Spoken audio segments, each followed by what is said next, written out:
Good afternoon, Saturday afternoon. An abundance of sun, as you can see from right up there. Glad I'm wearing a baseball cap. Welcome. Good afternoon, guys. It's Saturday afternoon at 3 o'clock. I want to call this Afternoon Coffee with Mitch. Because you just can't have too much coffee, I think. Well, however it shakes out for you, it's me, Mitch. But you knew that. Drink it if you got it. As we sit here and groove to a little jazz.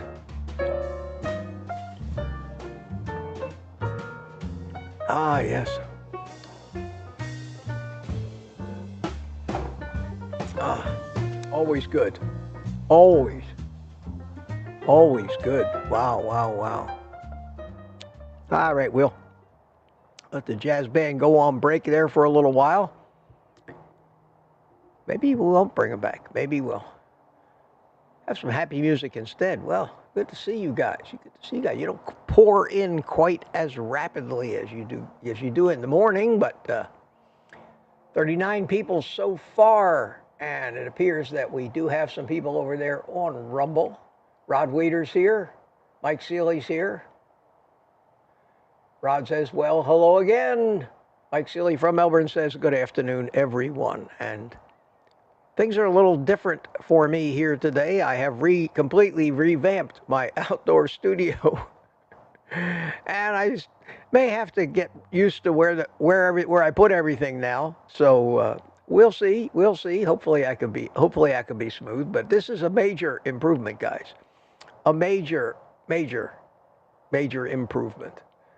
And I can actually see now, and I'm going to show you what it looks like again, and I'll show you what I did to it, just so you know the lengths that I go through to try to do this without eye strain. So here's the overall look, and you may notice that monitor that I have in front of me appears to have grown a little bit.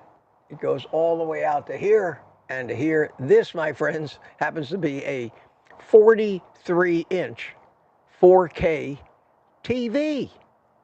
And you could use these 4K TVs as computer monitors, and they work great. But I went to Best Buy yesterday afternoon.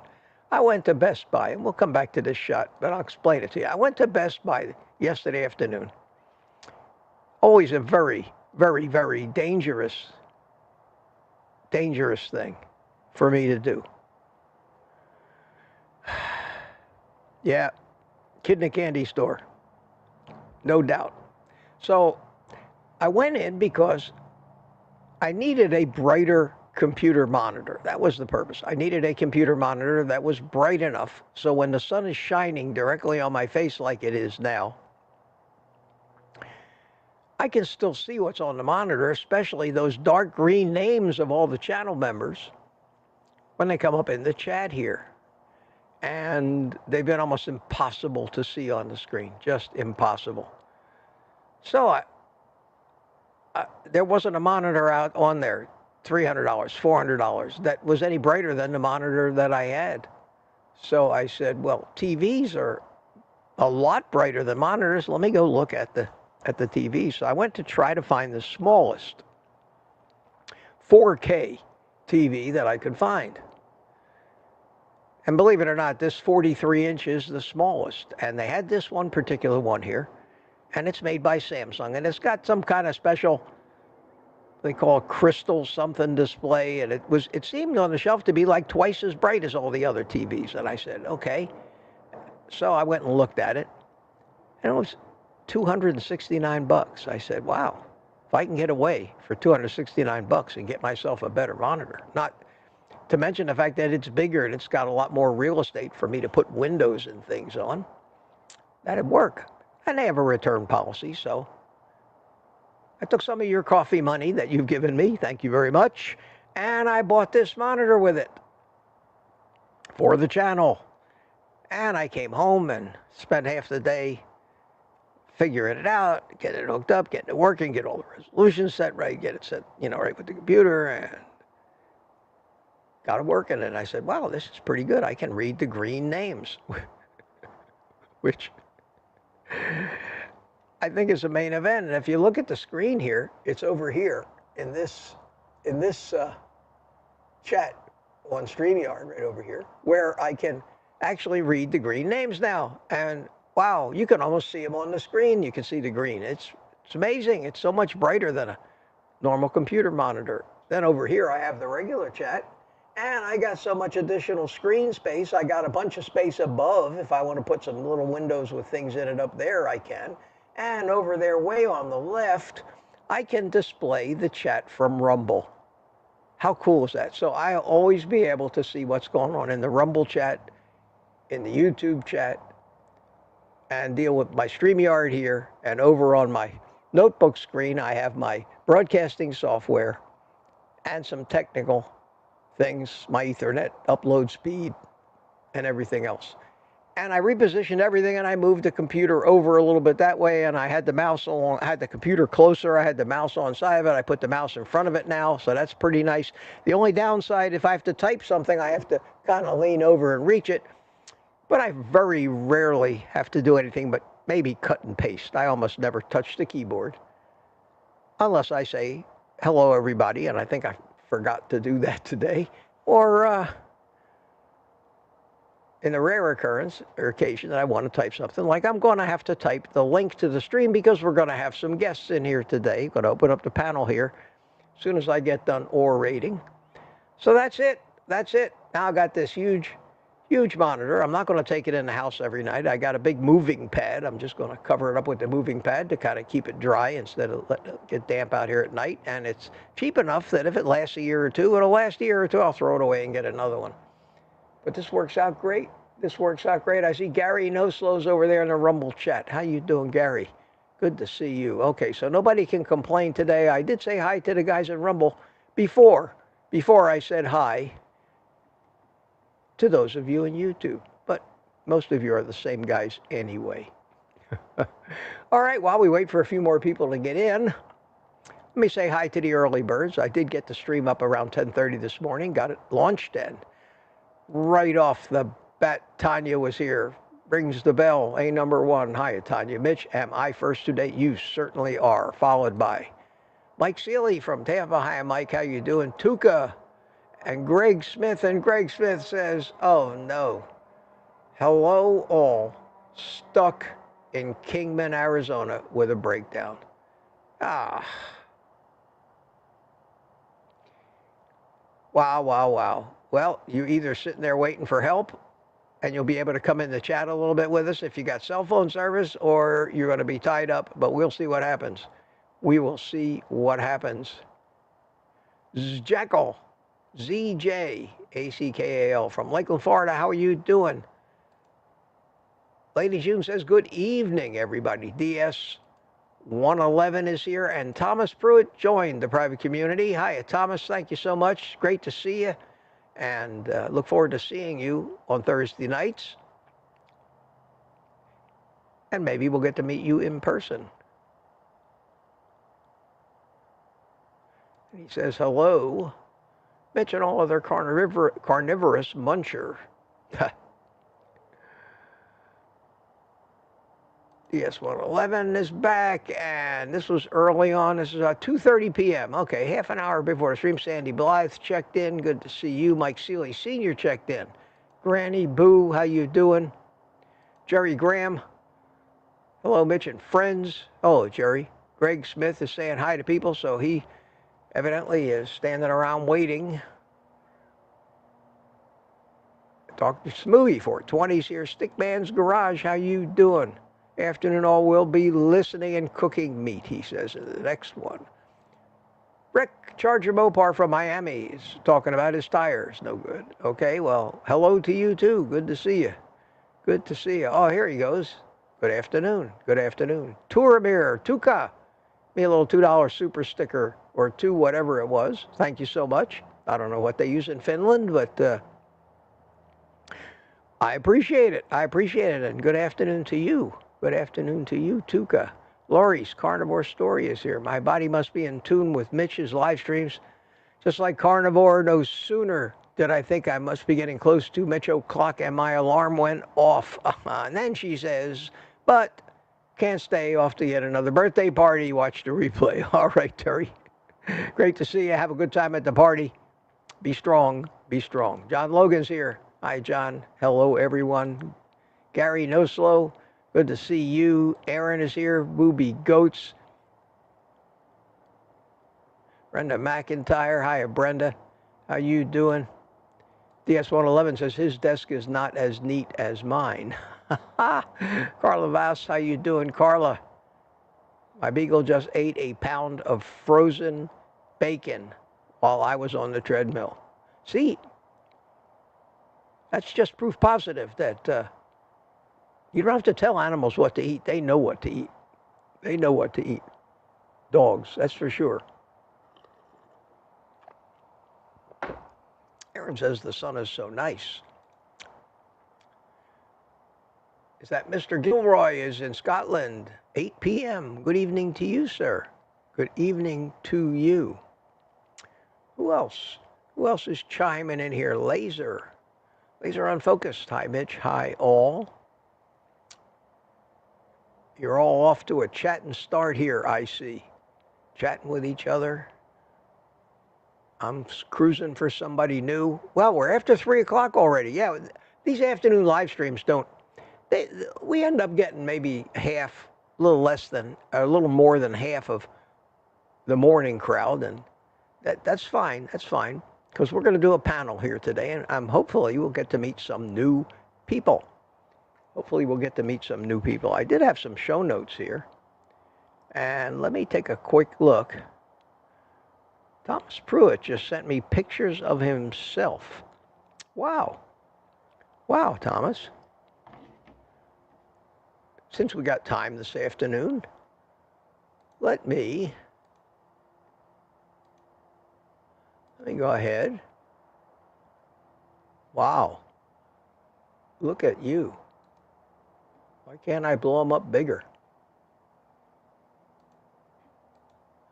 For some reason, it won't let me blow them up bigger. Usually it does. But today it won't. Oh, no. That's not good. Because the pictures are pretty small. But they're, well, I'll show them to you anyway. They're pretty small on the screen. But they are what they are. It's a shame they're so small, and I can't.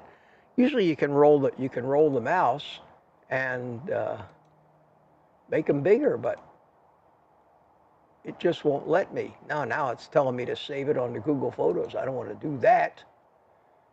Okay, let's see. Let me try to find it. Sorry, guys. Sorry, hang on. Let me back up. Oh, I don't know. I thought I could do that, but, well, yeah, okay. It opened up another window. Here we go. Pictures of me. You ready, guys? I told you I have to get used to this new layout here, but this is not going to be a really big picture. It's going to be a small picture, but you can definitely see the difference in Thomas. There it is. And I can't roll it. I can't make it bigger. I don't know why. I can always usually scroll on it and make it bigger, but it won't let me. So that's Thomas before and after. And I promise when I get bigger versions of these or figure out how to make them bigger, can I right click on it? I can't do anything with it. I can't do anything with it except show you that one. Look at the difference. And this one, holy cow. Thomas, congratulations, man. Look at you. Look at you, and I'm hoping people can see that. I'm really hoping people can see that.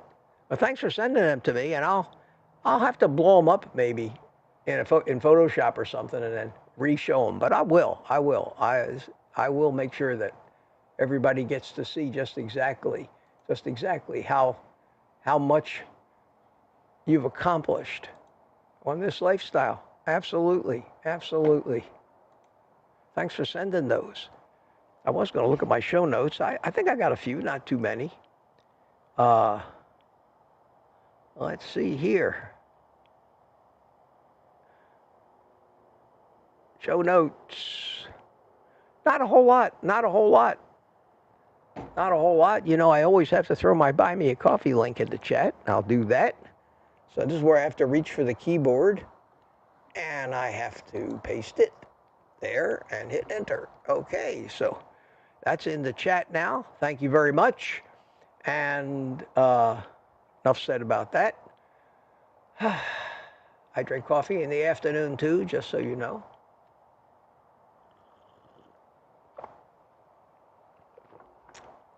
Tuka sent me a little video this morning. Tuka sent me a little video, and I want to see if I can show it out here. Hang on, I'm going to try. Tuka, if I can't show it,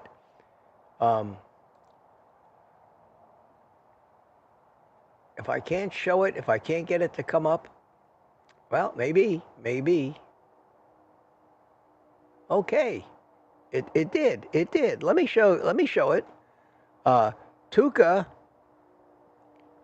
went walking this morning in Finland, and it was very cold, and he shot this little video, about 1 minute and 43 seconds. So let's show it. I hope you can hear it. I really hope you can hear it. I hope I got it set so the audio plays. If the audio doesn't play, I'll do it again. I don't think out here in my outdoor studio I have ever routed the sound from the actual computer back into the mixer. And I have to do that on a different channel or else I'll get echoes. So let me try it. I'll play it anyway. I hear it, but I don't know if you hear it. And if you hear it, I doubt you'll hear it because it's on a channel that does not send back to StreamYard. So let me know if you can hear it or not, but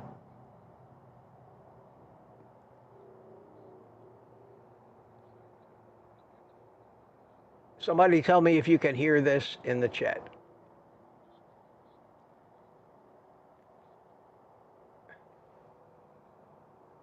No, you're still all just chatting away about other things. Pay attention.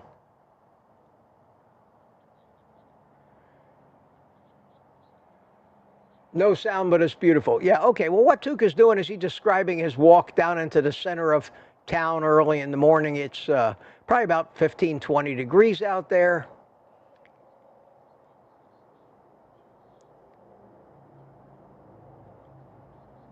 Yeah, he says about 16 degrees. Doesn't look like Florida, that's for sure. But I need to make some settings in Windows for audio routing so that I can actually play you the sound from things that are actually on the computer screen.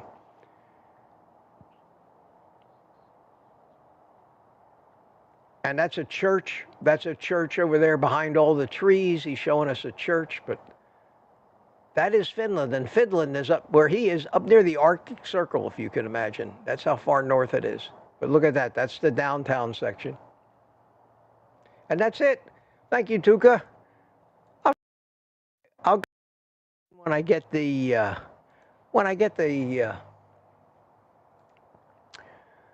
sound routed right. I didn't think about that before this, and I have just been resigning myself that there was no need for me to go through all of that setup to try to configure this computer out here like I have the one in the house set up, where I route the sound through a different channel that isn't blocked to keep it from echoing. It's a very technical thing. Nothing you guys really need to worry about. Okay, and I don't have a lot of show notes this afternoon because I'm going to bring in a panel. I'm going to say hi to a few more people, and then I'm going to put the link in the chat. Everybody's obviously got a lot to do this afternoon. Got 75 people here. As I always do on Saturday, I say, we'll ride it as long as it keeps running, and then we'll all take the rest of the day off. There's no need that this thing has to go 2 hours. However long it lasts, as long as we're busy. I don't want it to get boring for you guys. It's not like you don't see enough of me. So Where was I in the chat? I left off. Boyd Lamb is here. How you doing, Boyd? Good to see you. Boyd says, remember when LCD monitors first came out? They were super expensive. First control room I walked into, LCD 20-inch Dell 17, $2,000. I remember that. You remember I remember my first flat screen, and it was $8,000. I remember it well. So yeah, Boyd, I remember those days. Now at Best Buy you can buy an 85-inch TV for $700-800, and it's not bad. It's crazy. And this TV, 4K and everything, $269, a Samsung no less, with that, I think they call it crystal bright or some kind of display. It is bright. I'm telling you what, this thing, I may be able to cut back on my vitamin D sitting in front of this thing for a while, because it's big. It's big. And when I look up at the top of it, I'm looking up like this. You're gonna see quite the bobblehead action here as I sit here and go through this stuff. Wow, wow, wow. Yes, Sammy Shuford, how you doing, Sammy? Busy system speaks well of our lifestyle. Matthew says, hey, Mitch, Stickman's Garage, how you doing? How you doing? Mike Izza, how are you? I don't know if I recognize that name. Why not hack a Kick-Your-Gut PC? It's all one of those screens. Look into it, Mitch. It's simple. Look, I know how to do all that stuff. I know how to do all this. I didn't want a PC. I wanted a laptop here. I wanted a laptop out here and a big monitor. And that's what I got. And I can put this stuff away in 10 minutes and set it up in 10 minutes. And I don't leave it out at night, except for this big TV, I will. So yeah, I understand. I used to be in the business, Mike. I know all about that. I have probably built 100 or plus thousand PCs in my lifetime, believe it or not. My company at least did, with me in charge. Peter was on the no car life today. I don't know what that. I haven't seen Peter yet in here. Maybe I missed him. Marla Kelly, how you doing? Good to see you. Duggar is here. Hiya, Duggar and Anna Kurzawa. Good to see you. Good to see you. Polish Mike is here. Bilbo. Hiya, Bilbo. Enjoying my chats. Thank you. I'm so glad to hear that. Tuka says we use Euro. Oh, okay, Euros. Good. Okay. How about that? Didn't know that. Paula Feuder. I guess that's how you pronounce it. Furder. Hello, watch your videos. First time in chat. Welcome, Paula. Welcome to the madhouse. Seasai, how you doing? Good to see you, and I think I pronounced it right. GTCU, she says, good to see you. Good to see you too. Good to see you too. And who else is new? Who else is new? Before I put the Sandy Blythe, I think I said hi to you. Not? There you go. Here's another new one I haven't seen. Nefo, what's the general opinion of honey? The general opinion of honey. Hey, if you got questions, stick 3 capital Q's in front of them, because I start racing through the chat, I'll miss questions like these. But put QQQ, and I generally get all of them, and I always want to answer the questions. The general opinion of honey is don't. Absolutely don't. Not on carnivore. Not on carnivore. Honey is pure sugar. That's it. It's sugar. I don't care if it comes from bees or the Nestle's chocolate factory. It's still sugar. And worse than that, it's got a high percentage of fructose in it. The worst kind of sugar you can eat for your health and your liver. And fatty liver, and fatty pancreas, and all of the other, and visceral fat, and all the other terrible things that overeating any amount of fructose does to you. And there are hundreds of videos about that. You can look them up and watch them and, form your own opinion. And if you like honey, nobody can tell you what to do or not do. But the opinion of honey around here is that it is a strict no-no, not only as a sugar, but as one of the worst sugars you can eat. And just because everybody says, it's all natural. Yeah, well, I always remind them that cyanide and hemlock are also all natural things. Some of the most deadly poisons on the planet.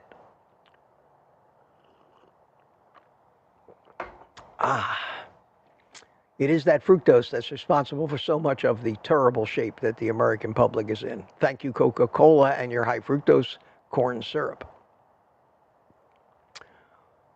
But that's my opinion. That's my opinion. I always say I could be wrong, but I doubt it. Okay, where are we? We are still saying hi to each other, Boyd Lamb. Hi, there's Peter. How you doing, Peter? Good to see you. Glad to see you're here. I haven't seen Ellen today at all. I don't know where Ellen is. Seen her here. Didn't see her this morning. Laser unfocused. If I haven't said hi to you, Greg Smith is saying Bo, so Greg is still here. I don't know. Looking for some update on his being stuck. All right, you're all talking back and forth now. Oh, we got up to 80, 87 and 89 and 87 people, so it's growing. People are finding their way in. Good. Let's see. Gary says, anybody experience any strange fog lately? Weather fog, not brain fog, asking for a conspiracy theorist. I don't think so. Fog is fog. Weather happens. In my opinion. David Scott's here from Manchester, United Kingdom. Hello, David. How are you, my friend? How are you? Here's a question. Route to healing. Someone asked you this morning about iodine and how much you take, and you said you take a couple of drops a day of Lugol's. Was wondering how many milligrams is that? That is... Well, they usually measure iodine doses in micrograms, but since 1,000 micrograms is a milligram and Lugol's is 1,500 micrograms per drop, that would make exactly 3 milligrams of iodine. 3 milligrams. 1.5 milligrams per drop. That's the answer. That's the answer to that after a little higher mathematics. Beth is here. Hi, Beth. How you doing, Beth? I'm a carnivore curmudgeon. I remember you watched some of your cooking videos. Good to see you. Yes, that's me, Beth. That's me. That's me. And it's funny. I'm looking at your avatar there, and I see a tiger. And that reminds me of something I want to show you guys.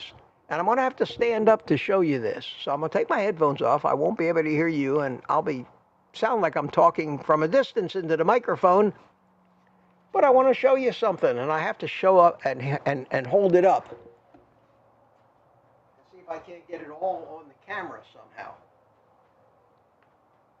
This is a T-shirt. Let's see, over here maybe. Yeah, this is the reason I didn't wear it is because no way I can get it on the camera. But this is a T-shirt.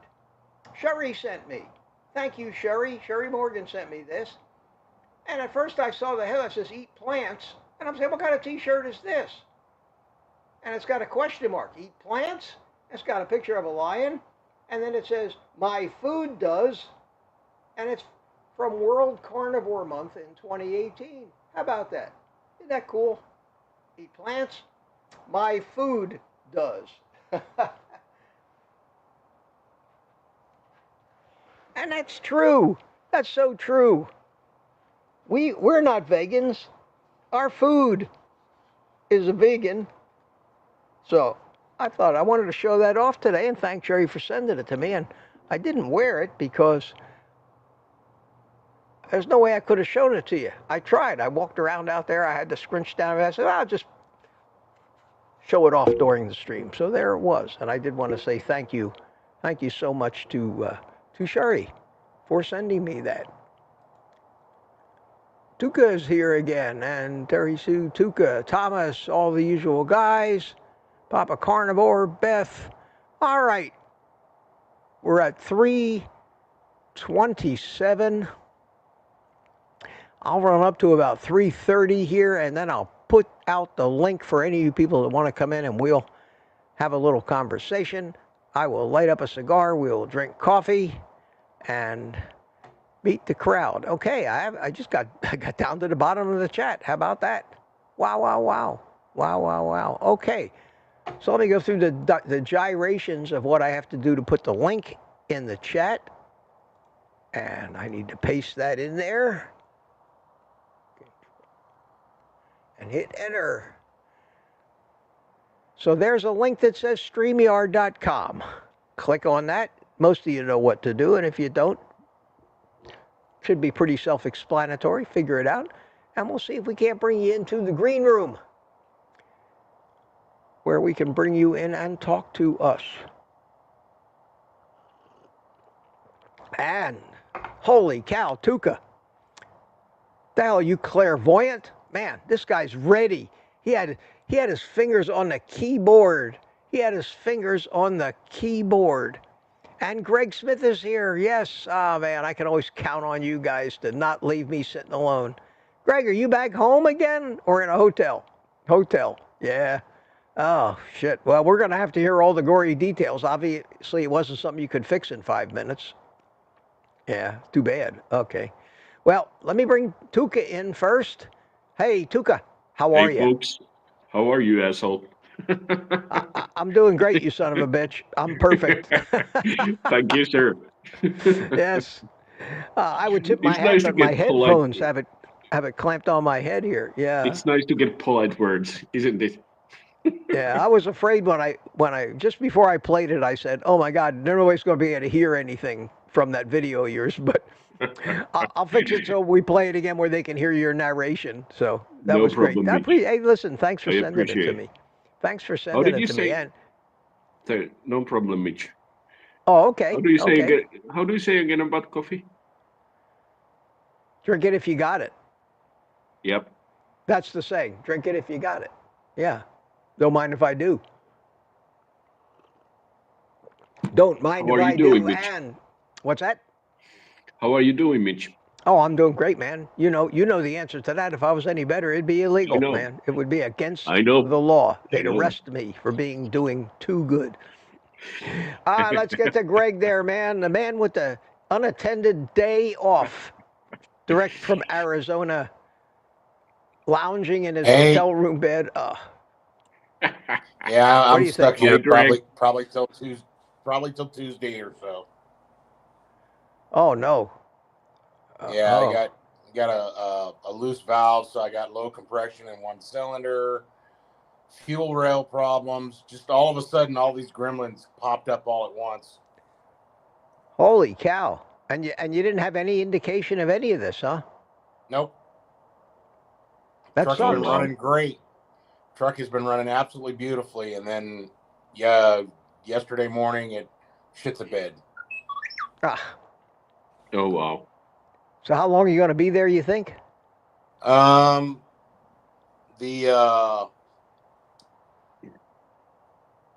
Detroit specialist guy that's going to do the work doesn't come in till Monday. So the first half of the day he'll rerun, adjust all the valves and redo the overhead, and then we'll know from there. Probably Tuesday or Wednesday. Oh shit. So what is it okay? I mean, do you have to make arrangements for your load, or are they okay? Yeah. They're trying to get somebody out there to pick it up so that they can get the guy that they sent.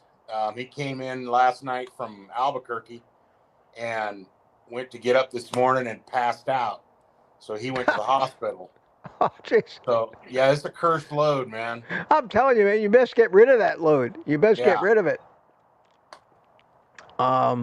So you're just going to head on back home, or you got another load that you can substitute for it? I won't know until we determine when the truck's going to be done. Okay, well, man, I wish you a lot of good luck, and maybe it behoove you to rent a car and drive home and wait. Yeah, I'm only 2 hours from home. That's what I saw that. Yeah, I saw that. Maybe it would behoove you to do that. Yeah. Yeah. That's once I find out Monday what our time frame is, then I'll make a determination whether to stay here I'm so sorry to hear that. I've got plumbing problems. You've got truck problems. Oh my God. I just got an email here that says that's Seasai, S-I-S-A-Y. Seasai bought me 3 coffees. Can you imagine? Thank you so much. Thank you so much. And let's see. I don't see any message. I don't see any message. Thomas Pruitt sent me some more pictures, but maybe we may get to them in a little while. but I'll take a look at them. And I don't know if it was your pictures that wouldn't let me blow them up or what the deal was, but usually I can blow them up in that window on Gmail, but some cases it wouldn't let me. Maybe they were just thumbnails or something. Sometimes you attach thumbnails without realizing it. I do that all the time. Let me see.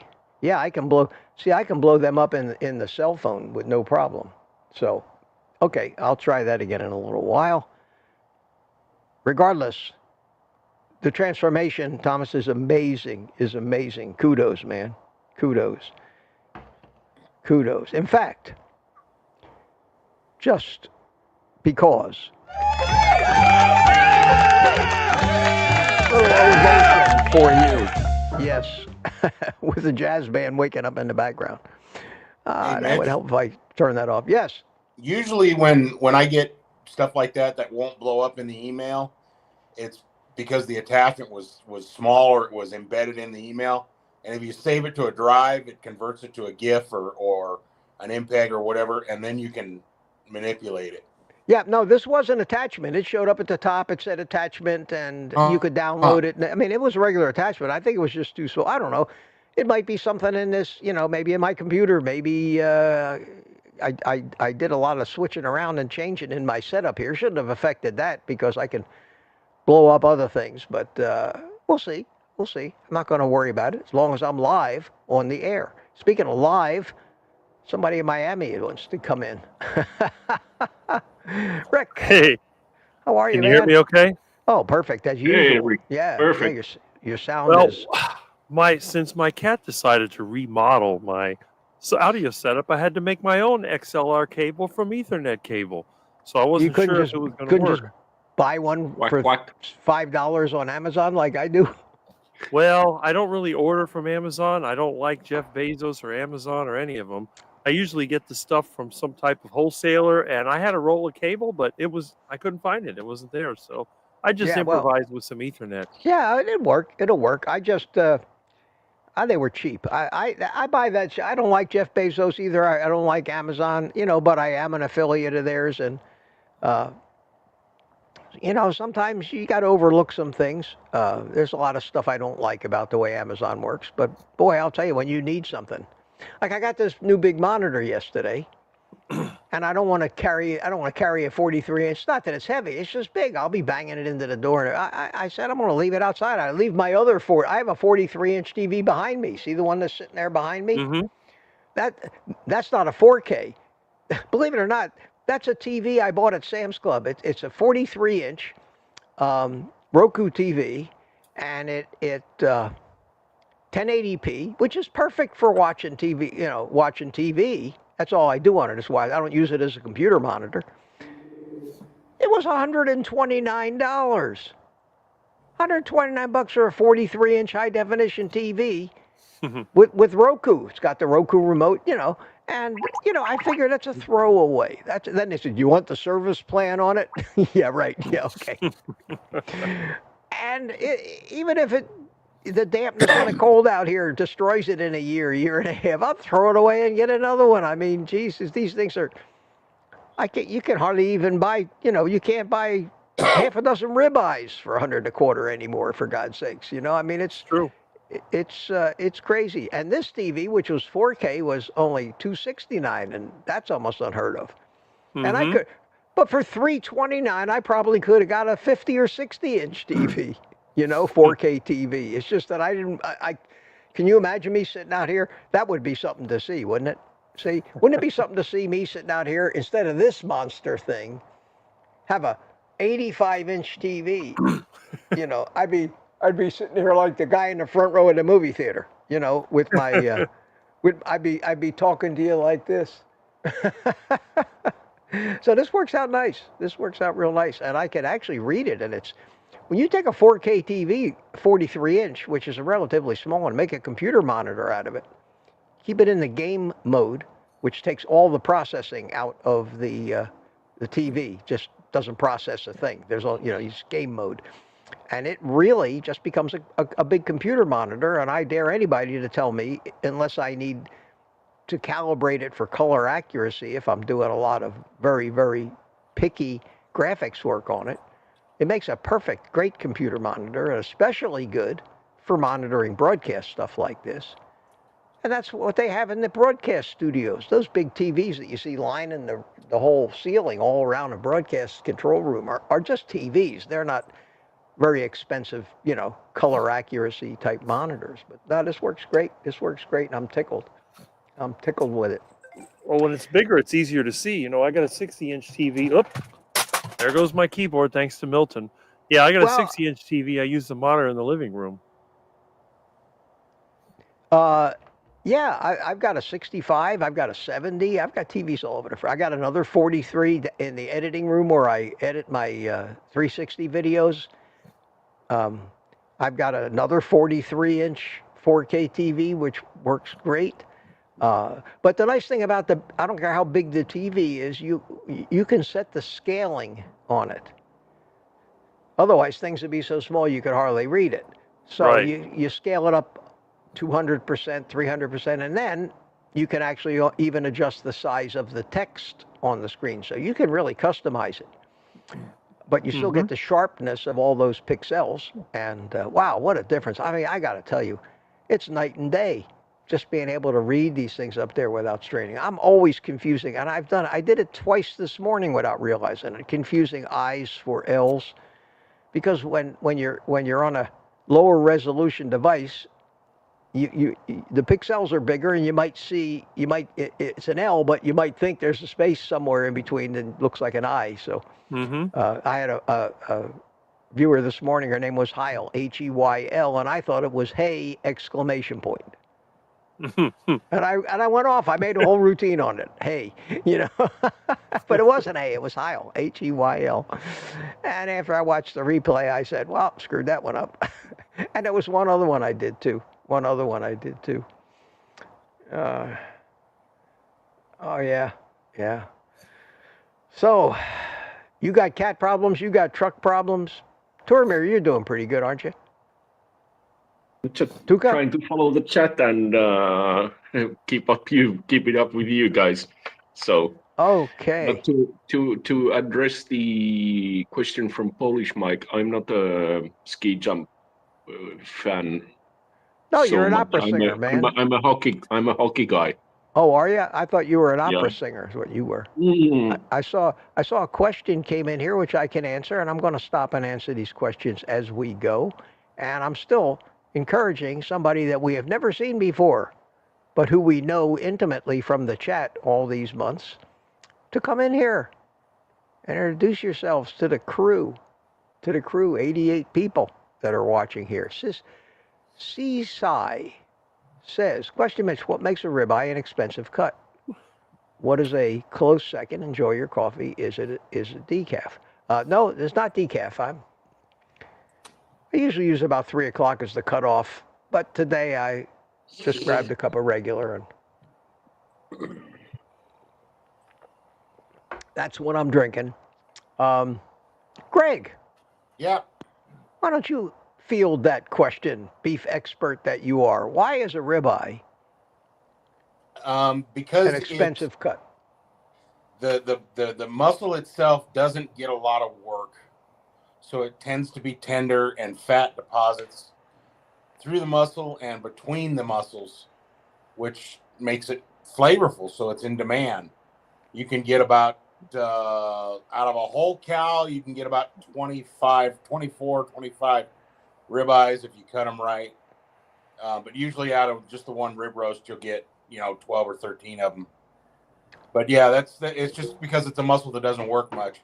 In other words, like a chuck up near the neck and shoulder gets a lot of work. The cow's, it's holding up the head. It's it's walking all day. It's standing all day. So that muscle gets a lot of work. So the fat gets burned out of it.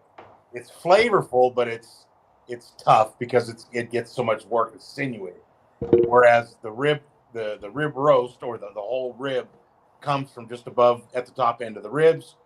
It doesn't get a lot of work. It just kind of hangs out there. Same with what they call the back strap, or the filet mignon, which comes out of the tenderloin right across the middle of the back. Doesn't get much work.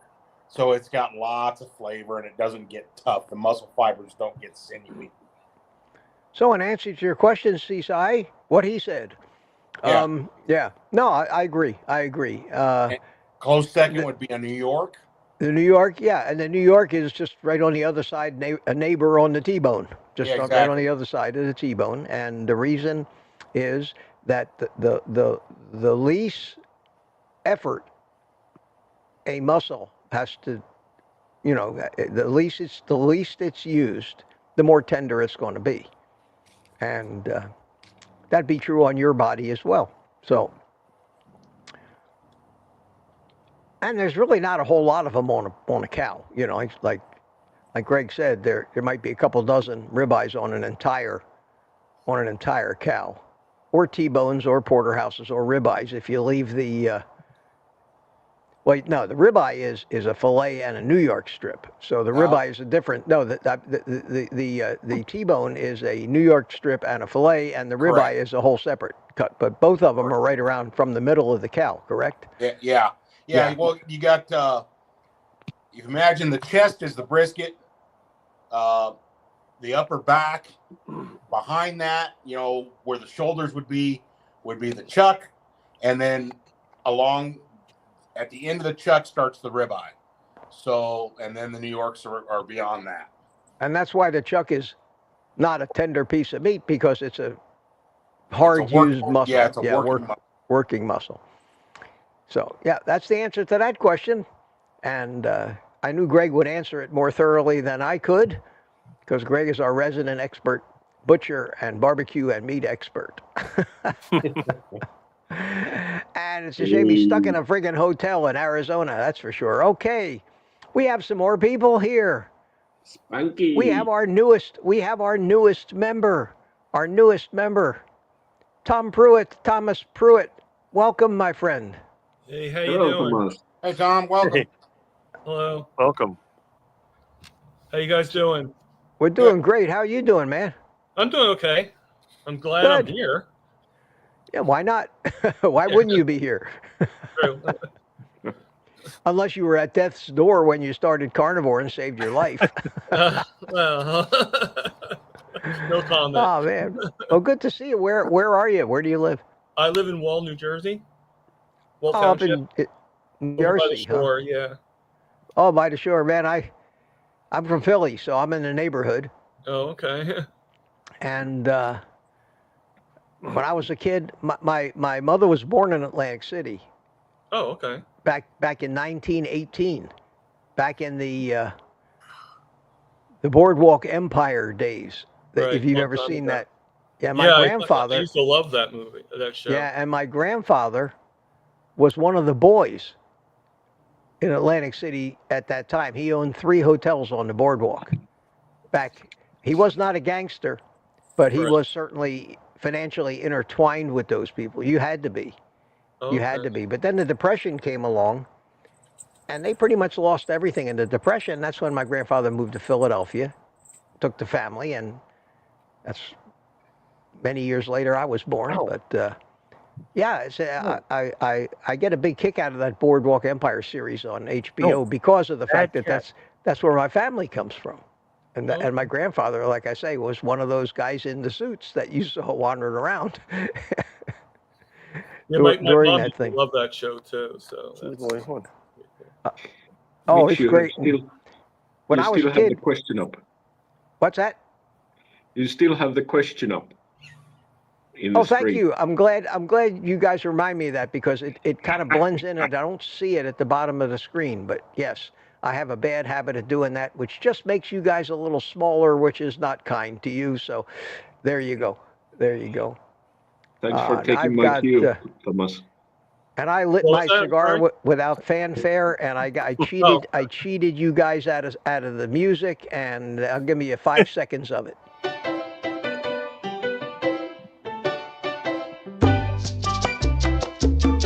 All right, that's enough. We're all happy enough. We don't need too much of that.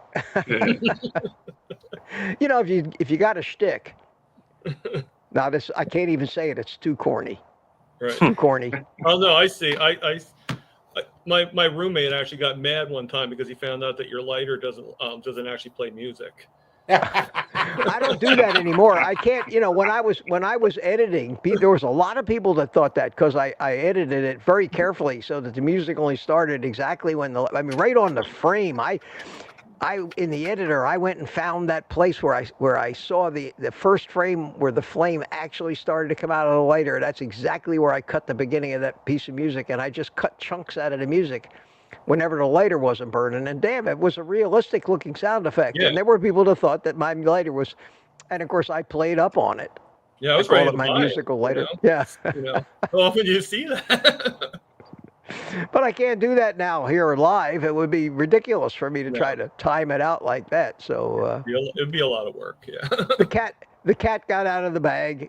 Yeah, magician's tricks, And I got more news for you people. There's no such thing as the Starship Enterprise. Sorry, guys. I know you see it with your own eyes. I know it's out there, right there on the screen, but it's not real. I'm sorry. It's not real.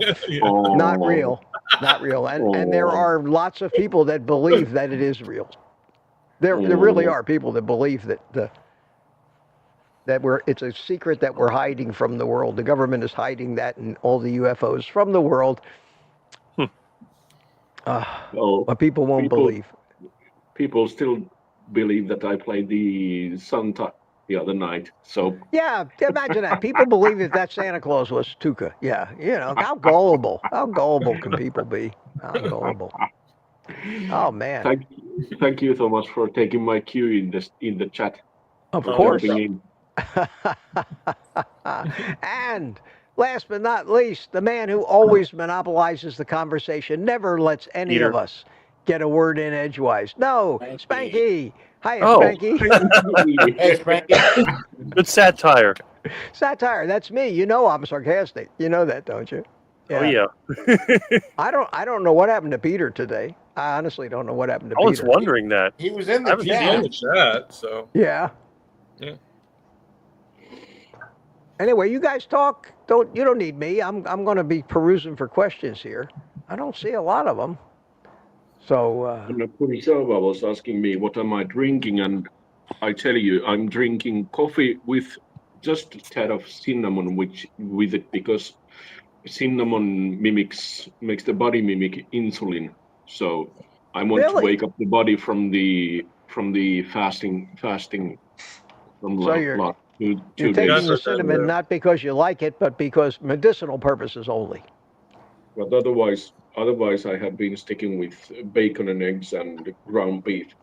That's good. That's my diet for today. I had bacon and eggs first meal. Second meal will be a pound of ground beef, and it's fabulous. It's all I need. It's all I need. Yeah. So coffee and just a tiny bit of cinnamon. Okay, I've got 5 guys coming later. You got the what? 5 guys coming. 5 guys? Yeah. I ordered 6 patties from 5 guys. Patties? Yeah, you can get just patties, can't you? Yeah. You get how much? You get a couple couple. Yeah. Oh, there you go. See, it is real. It is real. Spanky's got it. See that? That's in our town. That's on Main Street. We have a big one. Of course you do. Of course you do. And I bet you believe it's the real one. Landed right there in Canada, right for you. Yes, it just stopped for some repairs. Hey, your prime minister's in the news a lot here these days.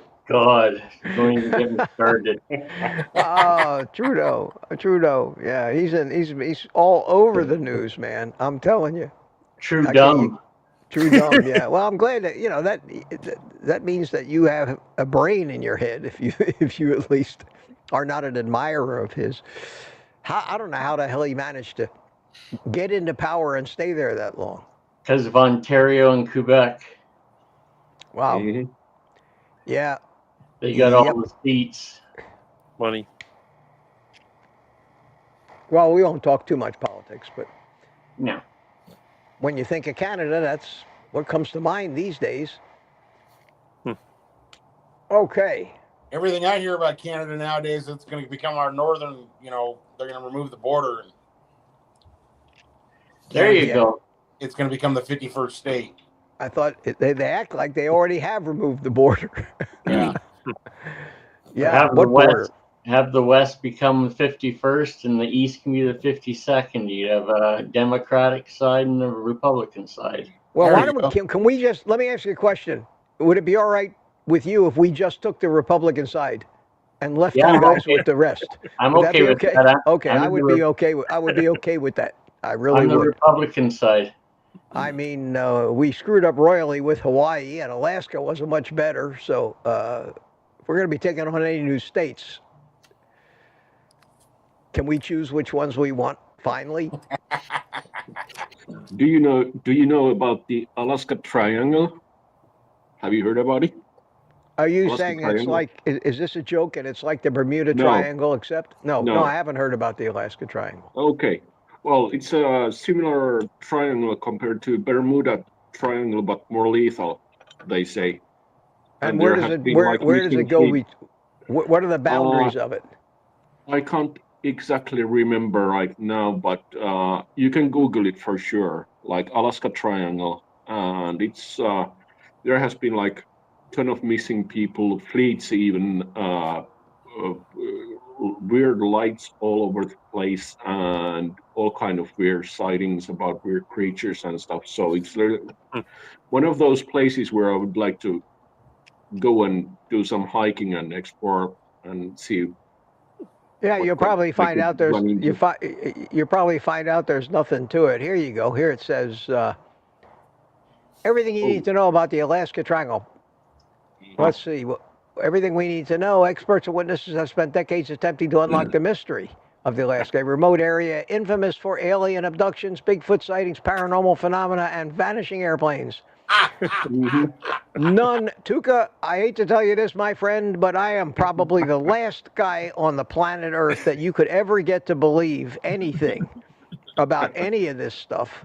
If the word alien, abduction, and all that other stuff is involved. We may not know what an explanation is, but people see shit all the time. People have hallucinations, people have imaginations, and I look at the science and I look at the math, and the odds of us even ever being able to run into any other intelligent civilization in this universe, even if there are millions of them out there or have been or will be, the odds of us and them being in the same place at the same time is impossible. Impossible. You have to look at it that way. And people love conspiracy theories. People love that movies are made out of that stuff. I mean, now my standard disclaimer and my standard out is I could be wrong, but I doubt it. But I doubt it. So I know people believe in that, and people believe in that the Earth is flat, and people believe in all kinds of things. There are two things really. On the other hand, I try to be open-minded for things, but on the other hand, I try to. I'm also skeptic, or still at least somewhat skeptic about certain things. So I don't buy things for the first glimpse. But you got to stay somewhat. I agree. You got to stay somewhat open-minded in this world, but you also have to be a realist. Yeah, but also, Mitch, you need to remember. Please, sorry, I mentioned that phrase, but just saying that. Really, if we think about Alaska, it's still largely inhabited. There, like people live in the coast, but we don't know what's going on in the middle. So, in that sense, I wouldn't be surprised if something pops up here and there. It might, but it might be a species or a life form we'd never seen before. But it's going to have come from the same place that life on Earth came from. Yeah. Here, let me just tell you one basic tenet that I use. Oh, Peter wants to join, I think. Oh, I don't care.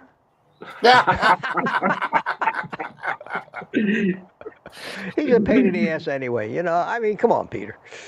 I'm joking. I'm joking. I told you, I keep telling you, I only bust on the people I like. Okay. Here we go.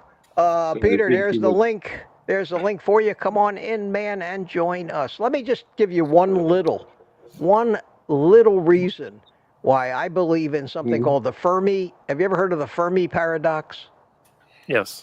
Yeah, the Fermi paradox says that life probably exists elsewhere, but the likelihood of us encountering it is zero. Is zero. And the likelihood of that life resembling what we think aliens are supposed to look like, with 2 eyes, 1 nose, 1 mouth, 2 arms, 2 legs, appendices, 5 fingers, 5 toes, teeth, breathe air, bleed something, usually green in their estimation. The odds of that are about the same as the odds of us having had evolved with 2 eyes, 1 nose, 1 mouth, ears, nose, heart, lung, kidneys, red blood, and all the physiology we do. What a coincidence that most mammals have exactly the same layout that we have. Think about that. Okay. Now, think about how come most mammals have 2 eyes. Something happened hundreds of millions of years ago when the first living things came out of the plants. That was 500 to 550 million years ago, at the end of the Ediacaran period, at the beginning of the Cambrian period. And then we had something called the Cambrian explosion, which is when the oxygen levels in the atmosphere just went crazy. And all of a sudden, we had animal life coming on. The plant life was already here because there was tons of carbon dioxide. But all of a sudden, we got so many plants that they started expelling all this oxygen. Now, all of a sudden, we got all this oxygen, and then animal life starts to evolve. And prior to that, all we had was something called a prokaryote, a single-cell organism like a bacteria, no nucleus. Okay. And then eukaryotes developed, which are a single-cell organism like an amoeba, things that we have today that make up our body. And our body is made up of trillions of pretty much independent contractors, little individual living cells that all mind their own business and do their job. So how did I think about this? And I know this is a little scientific, but this is the basis for the reason I say it can't be. It's just too impossible to have happened and fit the description that everybody gives to what they claim to have seen today. Okay? Let's just talk about the eye, and I'll leave it at that. How did the eye evolve? Which came first, the forest or the trees? Was the eye here before light, or was light here before the eye? Well, since light is a waveform that's been around since the beginning of the universe, obviously light was there. Okay? And it's just another frequency. Sound is just a frequency. The fact that we call it sound and we so-called hear it is a way that our machinery perceives it. Just like when you tune a radio dial, you tune to different frequencies and get different things out of it, different signals. And there's all kinds of different bands, and then there's different, as the higher you go, you get into ultraviolet or infrared, and visible light, and ultraviolet, and then the X-ray spectrums, and you finally, that's different frequencies of things that are just vibrations. Okay, so here's the deal. Here's what happened. I mean, and I've read this in a couple of people. This is not my idea, but when I first read it, probably 60, 70 years ago, read it somewhere, I don't remember where. Somebody was talking about how an eye actually came to form, and I said, holy shit, that makes so much sense. And it was in some of the things I was studying about evolution, and how the hell did this become that, become that, become that? So hold on, let me poke Sandy in the eye. She says, stop poking me in the eye. So I will poke you in the eye. Okay, all right. Wait a minute. Let me bring Peter in, because Peter needs to be involved in this scientific discussion while he sells furniture. Hiya, Peter. Hey, Peter. Hi, Peter. How you doing? We're doing great, man. How are you? Pretty good, pretty good. Okay, I'm going to get on with my lecture here, and it's going to be quick. I'm not going to drag this out because I know most of you guys are sitting there with the deer in the headlights look. But let me just get through this, and maybe this will show you a different way of thinking about things. Always think about, where did it come from? It didn't just appear. Something as complex as the eye just didn't appear. It had to have an evolutionary development period where it started out as something simple, and as it became a survival benefit, it became more and more complicated over time in different iterations. And most eyes in most creatures work the same way, but so many are different. You know, when you look at a cat's eye, you look at the pupil, and you know, they're different. There are differences, but basically it's the same kind of an organ. Back in some, think about this, back in some ancient... Sometimes I'm going to reply right away. What? Who's talking? Who's talking? Is that you, Peter? Or is that one of your people in your store talking? Thank you. These microphones are very sensitive. And I'm easily distracted, unfortunately, because I'm always paying attention to see if anybody's wanting something from me, you know, especially in a chat like this. So way back in some ancient pond, there was just a shit ton of bacteria floating around, and they were all pretty much, let's say, of the same species, and they'd been the same way for a while, and they were pretty much identical, one like the other. One like the other. Well, some other species came along that wanted to eat these. And they were swimming along, generally lived at the bottom of this river, ocean, or pond, or wherever. And some of them, without even realizing it, some of them, in trying to escape this thing that's trying to eat them, may have swam up to the surface of this thing, a place they didn't usually go. But when they got to the surface, there were things that were there that weren't down at the bottom. There was warmth and there was light. And if something in their cell detected the presence of the wavelengths of that, okay, think about this. If something in that cell detected the presence and they liked it, if they liked it, it took them out of the arena of being prey for this predator that was eating them.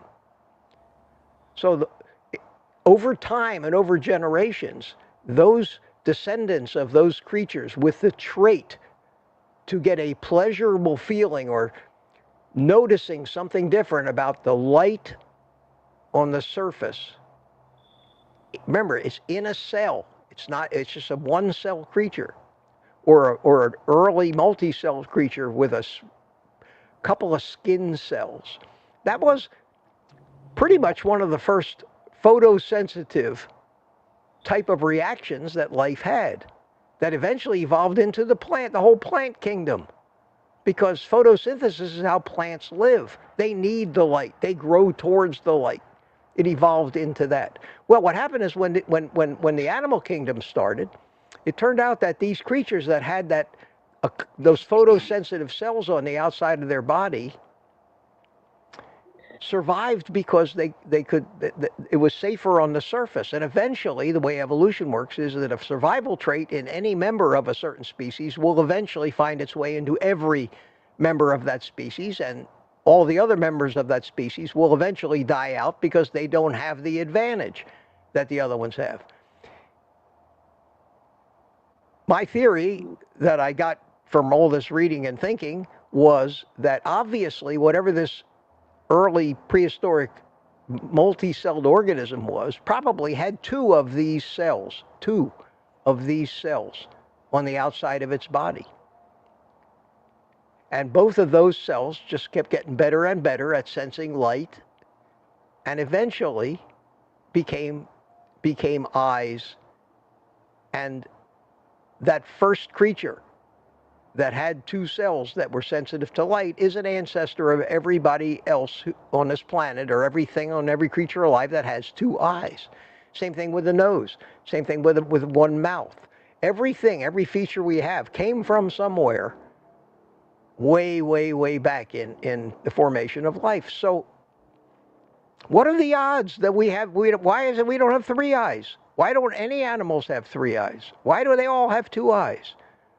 Because we all come from a common ancestor way back. And even if we don't know what that ancestor was or haven't identified it yet, it has to have been that way for all the things we have in common. So when you look at almost all animals on the planet, from a rat, even to some bugs, even to a housefly, A bird. Every one of them's got two eyes, and the birds come back from before the dinosaurs. That was 150 million years ago. So when they came around, we all come from the same things, and we share all these common traits, which change over time depending on our environment. What are the odds that with the almost infinite to 1 chance that we would be laid out like we are with the physiology that we have, that some alien from a planet across the universe would have evolved in exactly that same way?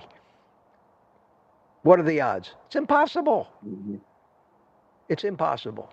I'm putting Greg to sleep here. Greg, sorry about that, man. I didn't mean to put you to sleep with this. You certainly look like, all right, enough of that. Enough of that. Enough of that. I love talking about that stuff, and to me, it's fascinating. To other people, it just bores the shit out of them. Sorry, guys. Mitch, let me answer to Steve Studley, who I think he might have left already. But what can I say, man? I'm a troublemaker. He said that I'm causing trouble. Well, here in the panel. Not trouble, but yeah, you are too. But we put up with you. I mean, we put up with you. You know, just like you guys put up with me. You put up with me. Listen, none of us, especially me, are perfect. That's for damn sure. Look at all the people in here. Sin, CYN. How you doing? Tall Cedars, another new one. I haven't seen you before. I hope I haven't bored all you guys to death. Carnivore Muscle, like that. Oh, wow. Look at the people in here. 94 of you. Not bad. I see some of my viewers have come in here. That's good. Well, it's about time you brought some friends with you. I mean, how the hell do you expect my channel to grow, Rick, if you don't bring some of your guys? Lambs is here. Hiya, Lambs. How you doing? Lone Stoner. Oh, I love that name. I love that name, man. I want to be the Lone Stoner. Don't you? Don't you? Oh, that's a great name. That's a great name. How you doing, Lone Stoner? Pearl Grandma's here. FX Trader's here. All kinds of people are here. Yeah. Anna Kurzawa says, Mitch, do talk. Okay.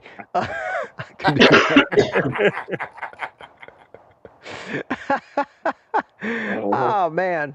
I'm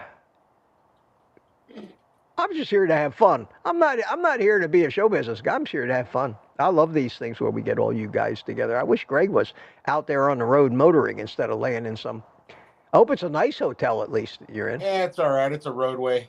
Oh, okay. But you know, these breakdowns, not only do they cost me in the repair, but they'll have to repower the load, and that's $6,000 that I'm going to miss out on. Oh shit! Ouch!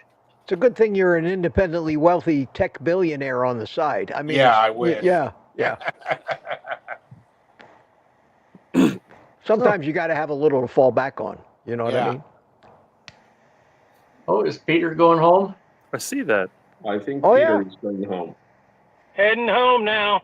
We often take the ride home with Peter when he's working. Yeah. Hey, the good news is at least one of us is actually working. At least one of us is actually working today. I mean, we can't hold that against Peter. He's doing something. What do you do, Thomas? You're obviously too young to be retired. Right now I'm collecting disability because of my foot and my diabetes. But normally I do like just I for a while there, for 25 years, I was doing tuxedo sales and rentals and production. Wow. You don't look that old. No. Yeah, no. Well, I'm 52. No shit. You look pretty good for you. You look like me. Yeah. I'm telling you, man. You look like a young me. You think I'm kidding? You think I'm kidding? Thank you. With the receding hairline and the beard. I never had a full beard like that. My beard was always real light on the side. It grows pretty quick. When I was younger, it grew like very little. But then once I turned 30, 35, it started growing. Like this is like just 2 weeks worth of growth, you know. So let me see. Let me see if I got a picture here that I can show you. Here, I'll show you this picture. This is a picture of me standing next to my airplane, and you tell me if you don't see a resemblance. Holy moly! I see it. Oh yeah. Wow. Yeah. See that? Yeah, minus the sunglasses. Yeah. Look at that. A double. I mean, I was probably in my late 40s there, maybe early 50s. No, late 40s, mid 40s to late 40s, because I didn't even have any white in my beard yet. But I look at that. I'm looking at you on there, and I'm saying, "Holy shit, that looks like me! Look at that." That's something, isn't it? Yeah. Yes. Yeah. And Mitch, is that a 310 or a Bonanza? Neither. It's a Baron, Beach Baron, BE58, six seat Baron. Okay. I wish I could find somebody that looks like me. Wow, the world is lucky that there isn't anybody else. Let me tell you, man, that was a softball. You just lofted that right up there, man, and left it. It just hung way out there, just waiting for somebody.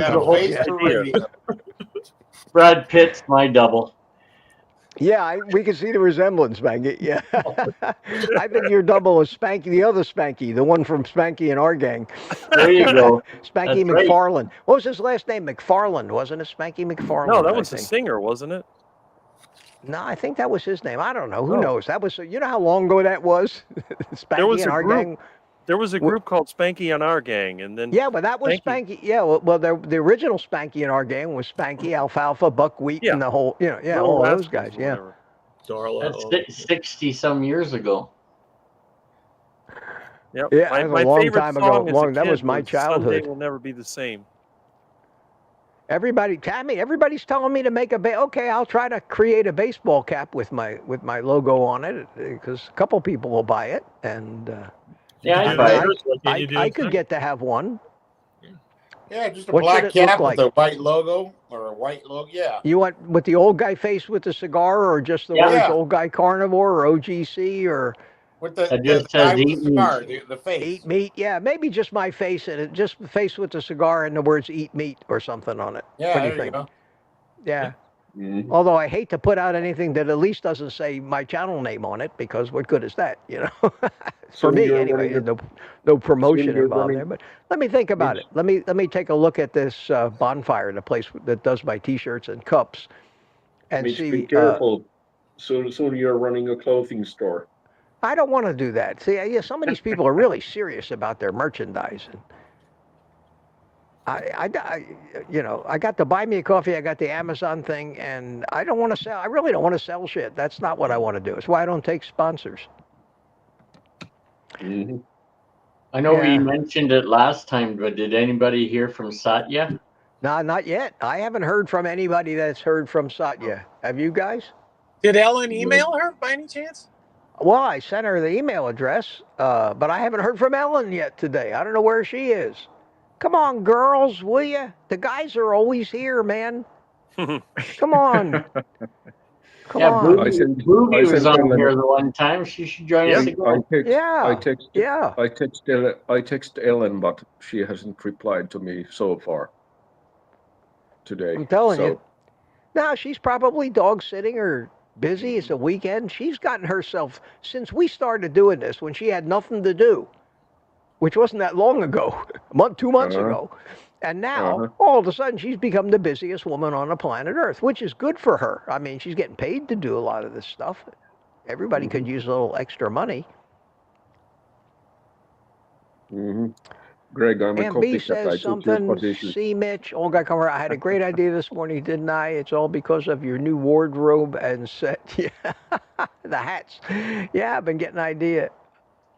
I've been getting ideas from everybody, and that's great. That's great. Tammy says, Mitch, gray or black, and it should say eat meat on it. Okay, thanks, Tammy. Any other ideas? Send me an email if you got some ideas on this stuff. Sandy says that her teeth are on the kitchen counter. No live for her today. Oh, no. Okay. Mitch, well, be careful what you wish for. We might have Erin with us soon. Give me a minute. Maybe I'll set it up. Yeah. Okay. Aaron, why not? Why not, man? Take a break from those 10 children and all those chickens running around. I can't even imagine. I can't even imagine. Holy cow. Oh, man. 10 kids. Chickens, goats. I wouldn't be able to remember all their names. Yeah, not to mention her 2 full-time jobs. No, she doesn't have. I don't think she has full-time. She's got more than a full-time job already. Hey, you just call them thing 1 through 10. Yeah. So Carnivore Muscle is making demands of me. I want to hear Rick's take on evolution. Ask Mitch to politely hush up for a bit. Not the kind of thing you want to ask Mitch to do. Here it comes. No, I'm not going to say any more than that, but you get the other. But if you'd like to tell us your view on evolution, I'd be happy to hear it. Well, I think everybody that's seen my videos knows my whole view on evolution. I believe that progressive evolution is impossible because of entropy. Because of entropy, things tend to be more disordered. So there has to be an external force to make things change. That's what I believe. I believe the whole universe would simply go into complete chaos, just like a sandcastle.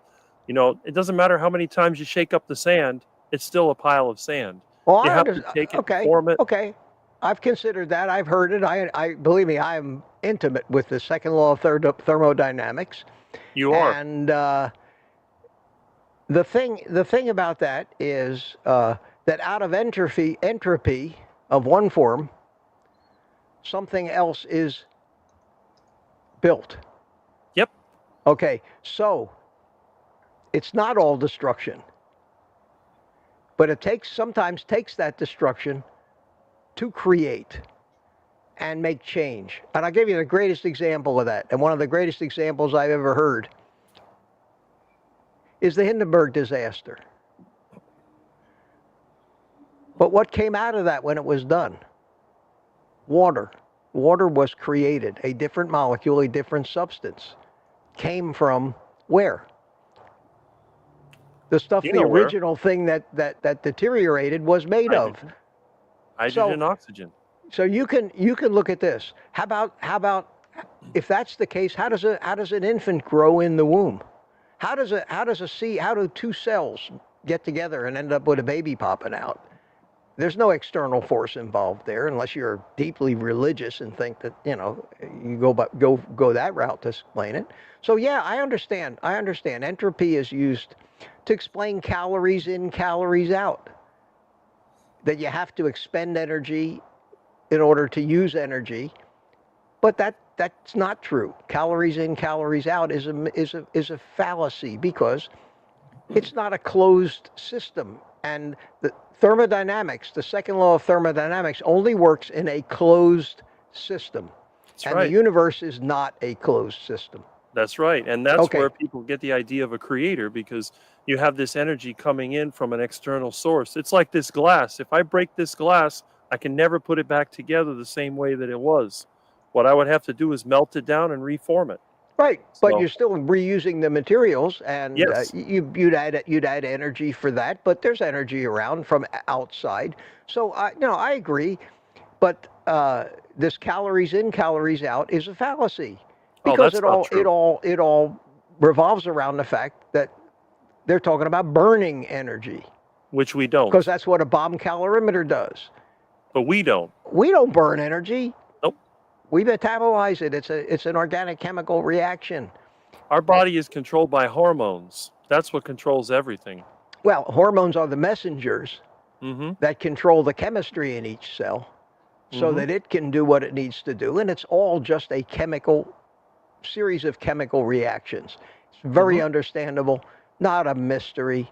Nope. I told you I wrote my book. The first chapter or 2 of my book was basically trying to make a case for the fact that life could have formed without any external input accidentally from the sheer numbers of atoms banging into each other over time.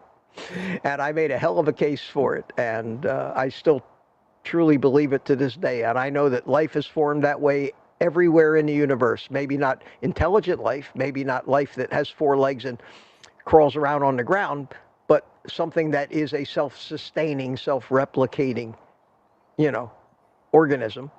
Could be silicone-based, could be carbon-based, could be sulfur-based, could be anything. There's so many different combinations, even in our own body, of chemicals that create all this stuff based on instructions that were created accidentally over eons of time. So it's just a matter of understanding how long these periods of time have been and how many iterations and collisions and chances there have been had.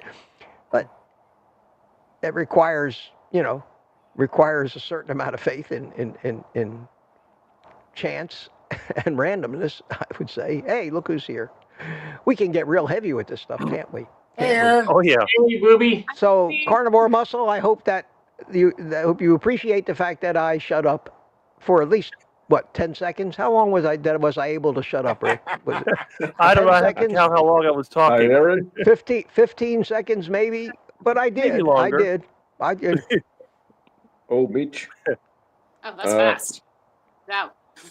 Aaron, how are you, sweetie? Hey. How you Good. doing? Hey, girl in the house, guys, let's behave ourselves.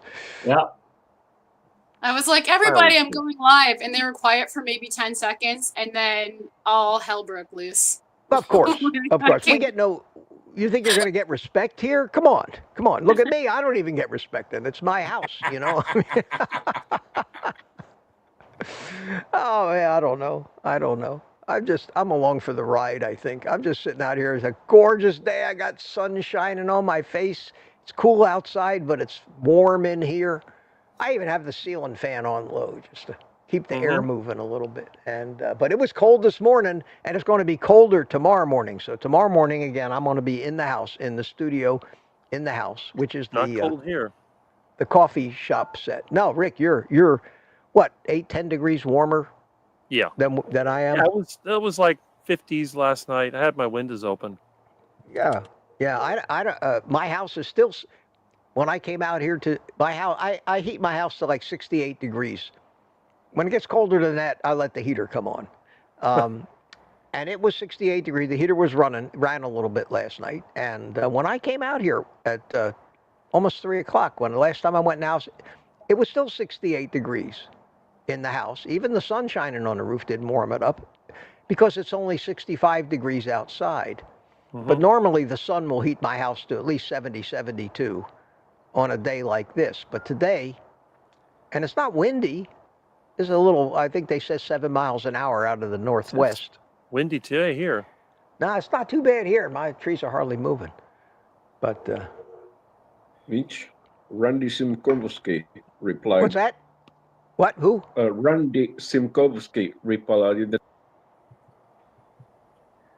He replied in the chat? I think Tuca froze. Uh-oh, he's frozen. Uh-oh. Yeah, Tuca, you're frozen solid there, my man. Oh, am I? There you go. Now you're either that or you're really good at playing. Yeah, now I can hear you. Yeah. Now what were you saying? So Who? Randy Simkowski replied in the chat about Spanky McFarlane and Spanky Mac. What's the other one? How far back was that? Spanky McFarlane. He froze up again. Oh man. We'll never know.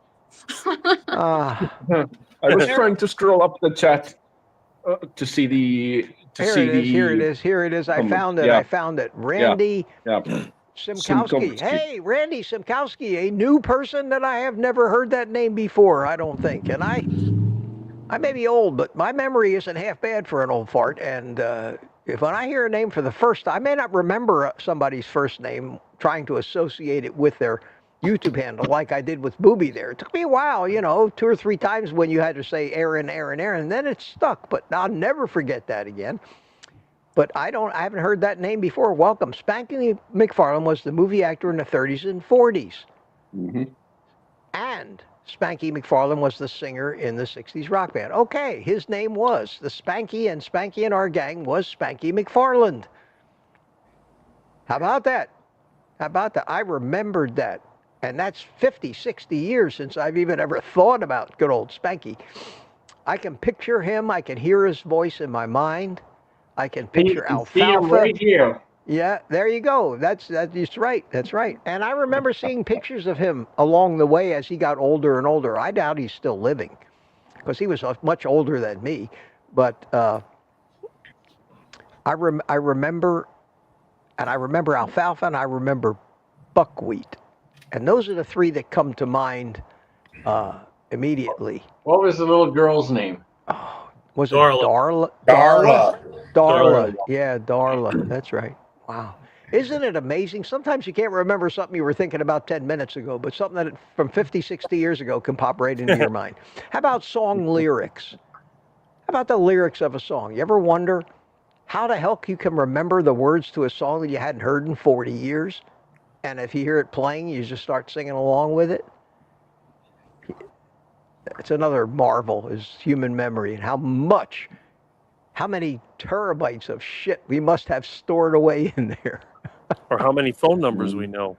Oh, God. Well, with cell phones now, none of us remember phone numbers anymore. I know I don't. I can't even tell. Well, you, yeah. I mean, you I remember my childhood phone number. Rick, you haven't figured out how to work those push buttons yet. You're still well. I got push buttons. You're still stuck on this motion here. This is Rick. This is Rick's technology. Yeah. Mm-hmm. Oh, he's got buttons. Look, okay, we're progressing. We're progressing. Yes. Not rotary. I got rotary.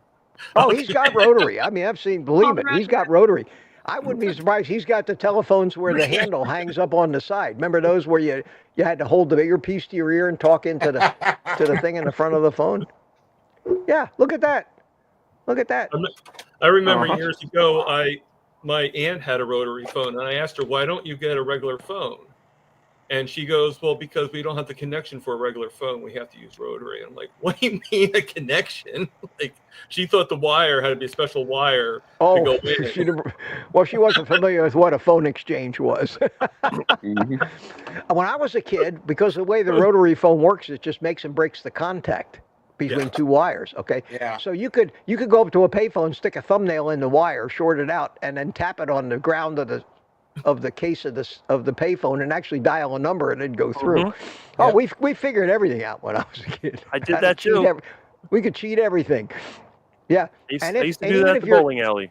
And even if your rotary dial broke, you could just toggle the thing where you hang up on. You could just hit it 10 times and that would dial an O and then wait a pause and then the exchange would shift to the next relay set and hit it 3 times and dial a 3. I did that all the time just for the fun of it because I made a video on that. Well, of course you did. Of course you did. So what's that? What's the? Don't worry, Aaron. We won't make fun of you. I make fun of the guys, and that's just my personality, man. The more I like somebody, the more I bust their chops just for fun, and all good. I we love appreciate that, Mitch. Okay, asshole. All right. Thank you. Well, Mitch, you're welcome. Really liked me then. What's that? You must really like me then. Oh, I love you, Peter. You know that. Yes. Somebody say Mitch? Evidently not. So, Rick, what's the thrust of your channel? What is your average viewer? Because you got 3,000 plus subs, man. You're a big time YouTuber. Tell me, what's the average person in your channel tune in for? What kind of content? Is it all old electronic stuff? I think the biggest thing has been the carnivore content because before that I didn't have too many people on my channel, but I have a little of everything. I haven't really changed my style.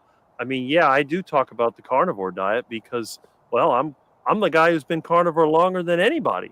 There's no other guy here that's either taller than me or been carnivore longer than me. How long you been carnivore? Eccentric. Huh? How long you been carnivore? 41 years. Oh, well, there's no doubt about that.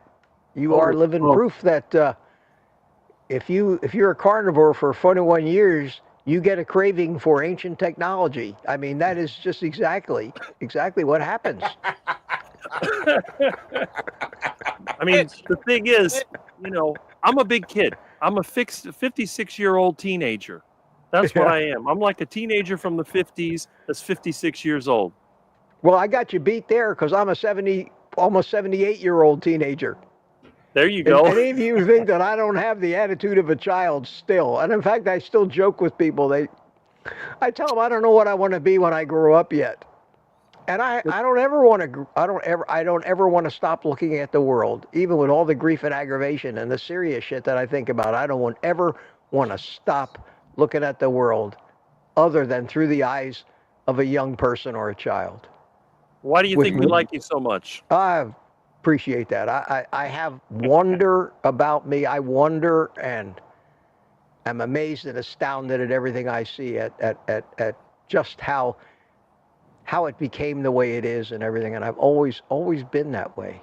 And for that reason, I have not done too well with too many other human beings unless they're like me. And there are very few people out there like me. Very few. The average person has no interest in the stuff that I'm interested in.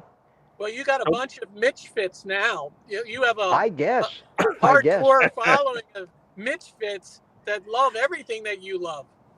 Well, why do you think I'm so drawn to you guys? You think it's just an accident that I had to go through 38,000 viewers so far, 38,000 to end up with a few hundred that I can identify with and who can understand me?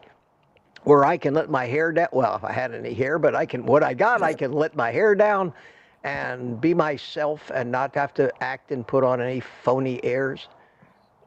It's very freeing. The odds are right. You're correct. Because there's 38,000 subscribers, and then you have this little bit of people that are kind of like you, and we like you for that. Yeah, that's great. And a couple hundred people.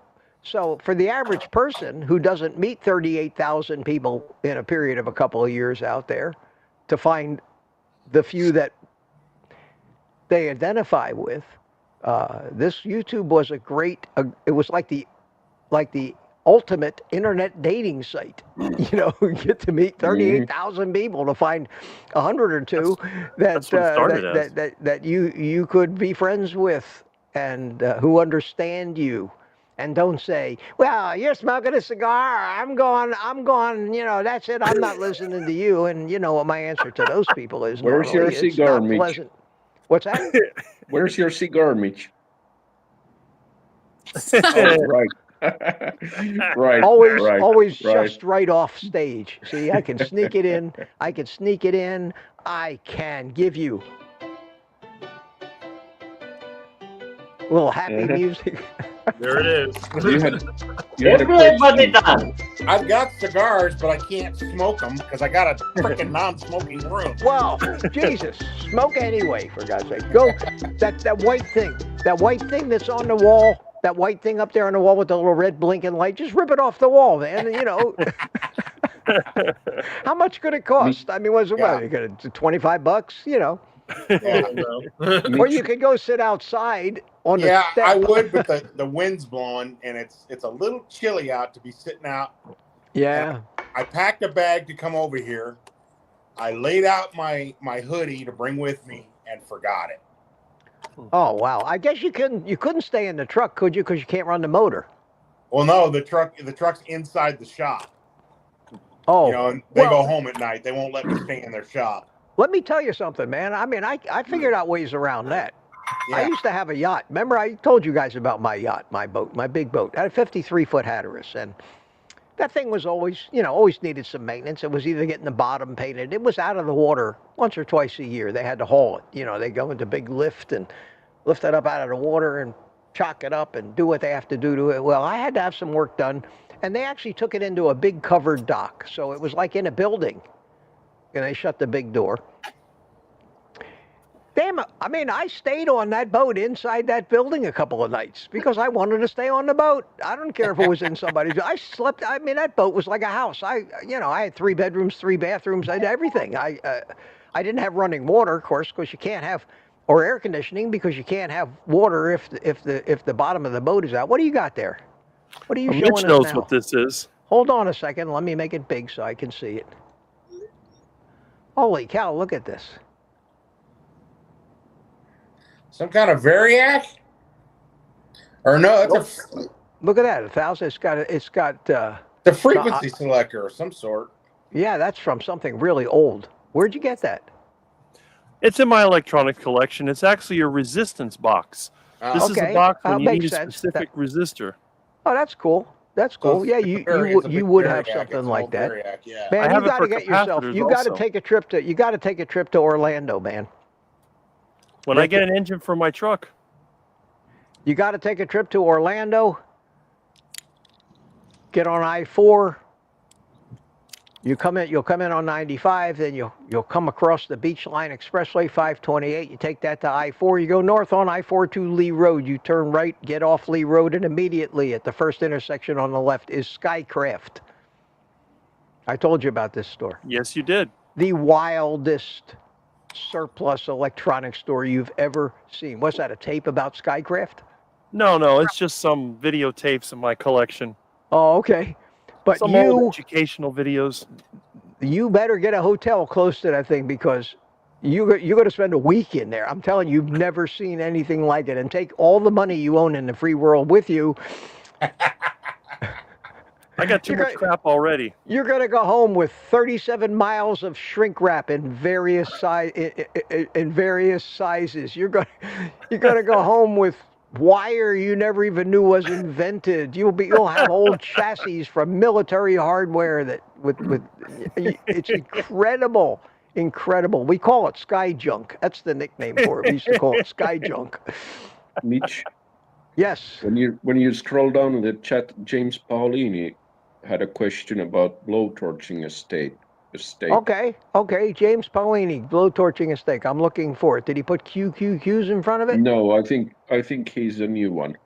Okay. Oh, here it is. I'm going to blowtorch my steak. I won't ever do that. Sure, a lot of us do that. Nothing wrong with that. You can sear a steak that way if you want. They do it in restaurants. They have little blowtorches. They make baked Alaska with it. They do all kinds of things with those.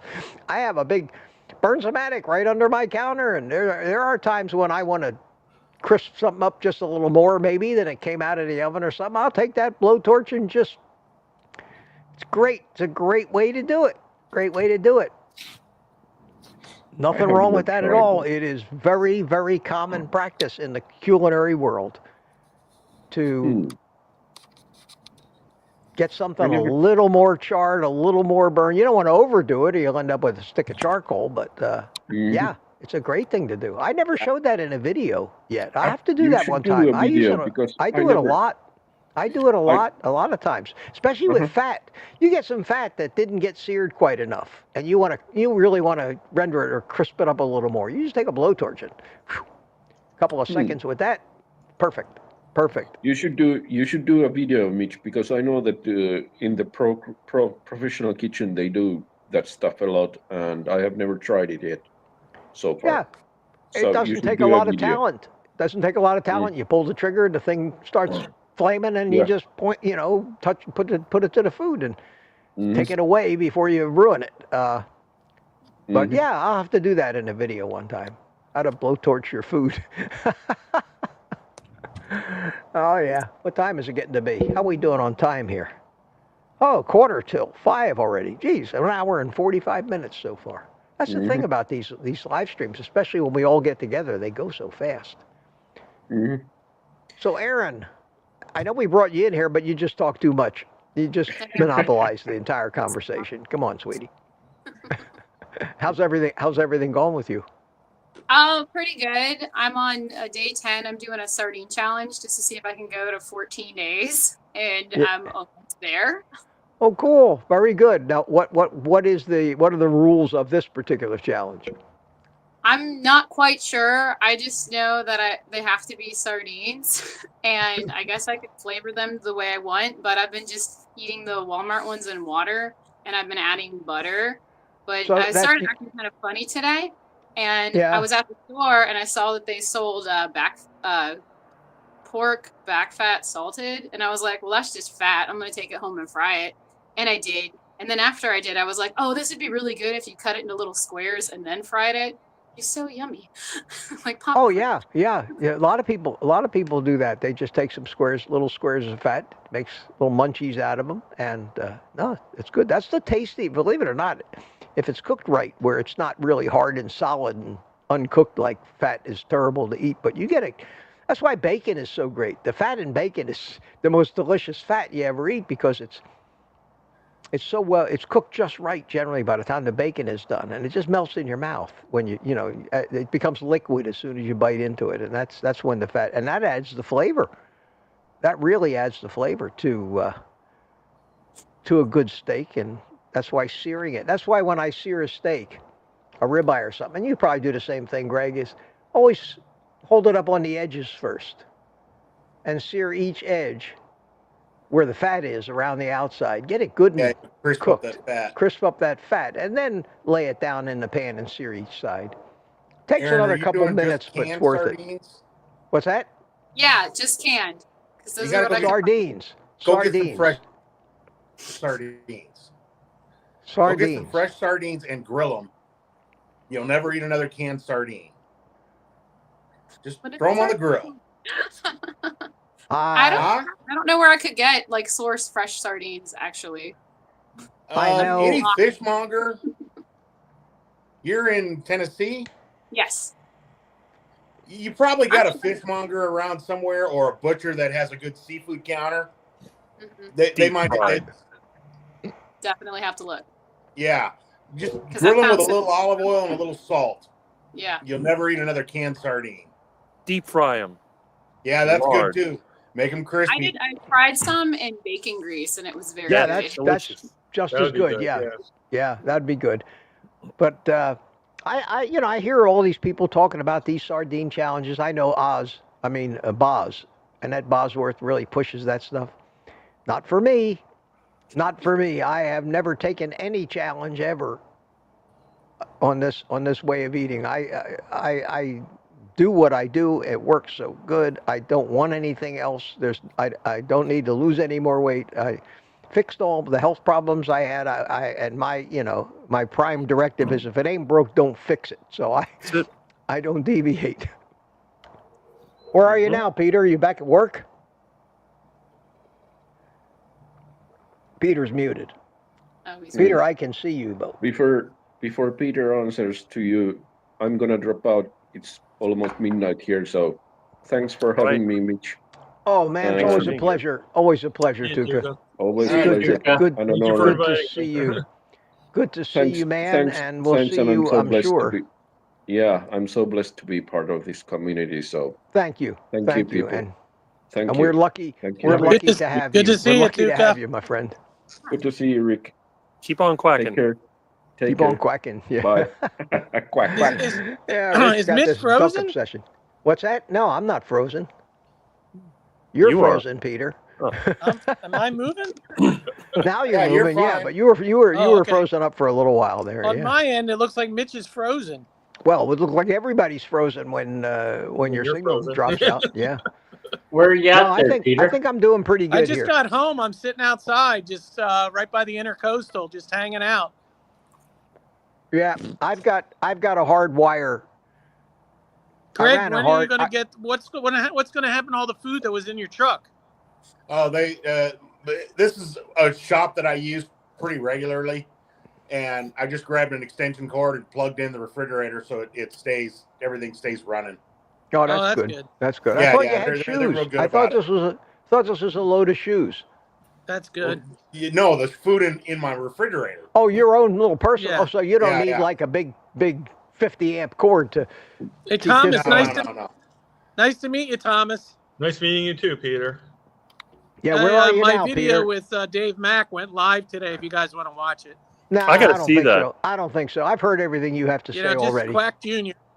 Yeah. Well, remember, who was Dave Mack's first interview? I Rick don't remember. Charger Mopar. Were you really? No kidding. No kidding. That's cool. That's pretty amazing.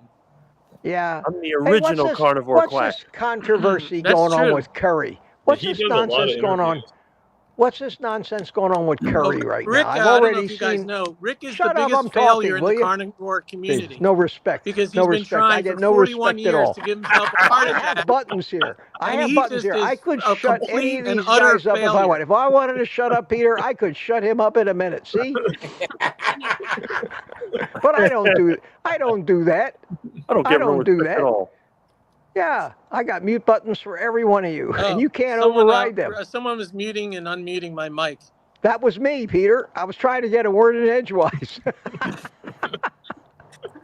I'm just fooling Maybe with Mitch you, Peter. didn't like that. But I'm no, having fun. yeah, Peter I has keep no telling idea people what the I'm same saying thing. and I no said, idea what's yeah, I've been going trying on to here. give myself a heart attack for 2 years now, just about. Yeah. And I said, all that happens is I keep getting thinner and healthier. I don't know what's going on. Yeah, I don't it's know what's amazing. happening here. It's all going the wrong way. It's amazing, isn't it? Okay, Yeah. Are you done now? Can I talk? Are you done? I think Peter's got a really bad connection there because he can't hear me for some reason. Yeah, something. He can't hear me. Peter. Who? You. I say Can you something hear and me? 10 seconds later you answer. Yeah, there's something wrong. You were way behind us here. 1, 2, 3, 4, 5. Can you hear me 6. now? See, there you go. 7 seconds. Yes. Yes. Oh, okay. The wonders of internet land, hey, Spanky, folks. how's it going up there in Canada? Is it Oh, freezing or geez, what? there's another country heard from. Okay. Yeah, it's cold. It's So minus 14 right now. Is that Fahrenheit? No, Celsius. So what's that in Fahrenheit? Cold. It's cold. 1, 2, 3, 4, 5. Minus, 6. That is cold. Huh? See? 7. That's cold. What is it down there? What is it, too Rick? much fun. About 60 I'm just having degrees, too much 65 fun. Fahrenheit? Wish I was golfing. Got some new golf clubs, so I'm itching to try them. Okay, Peter's going to hear. Peter's going to hear this in 7 seconds, I think. But 0 degrees Celsius is 0 degrees Celsius is 32 degrees Fahrenheit. 100 degrees Celsius is boiling, 212 degrees Fahrenheit. It's like. You there, Spanky? Yeah, I'm here. I got PXG irons. Oh, okay. That sounds good. Yeah. You can go out in the snow and hit some balls. No, not with these babies. No? All right. That sounds Peter, cold. Okay, Peter, can I get back to the show Aaron's now? You done? Too. Aaron, are you there?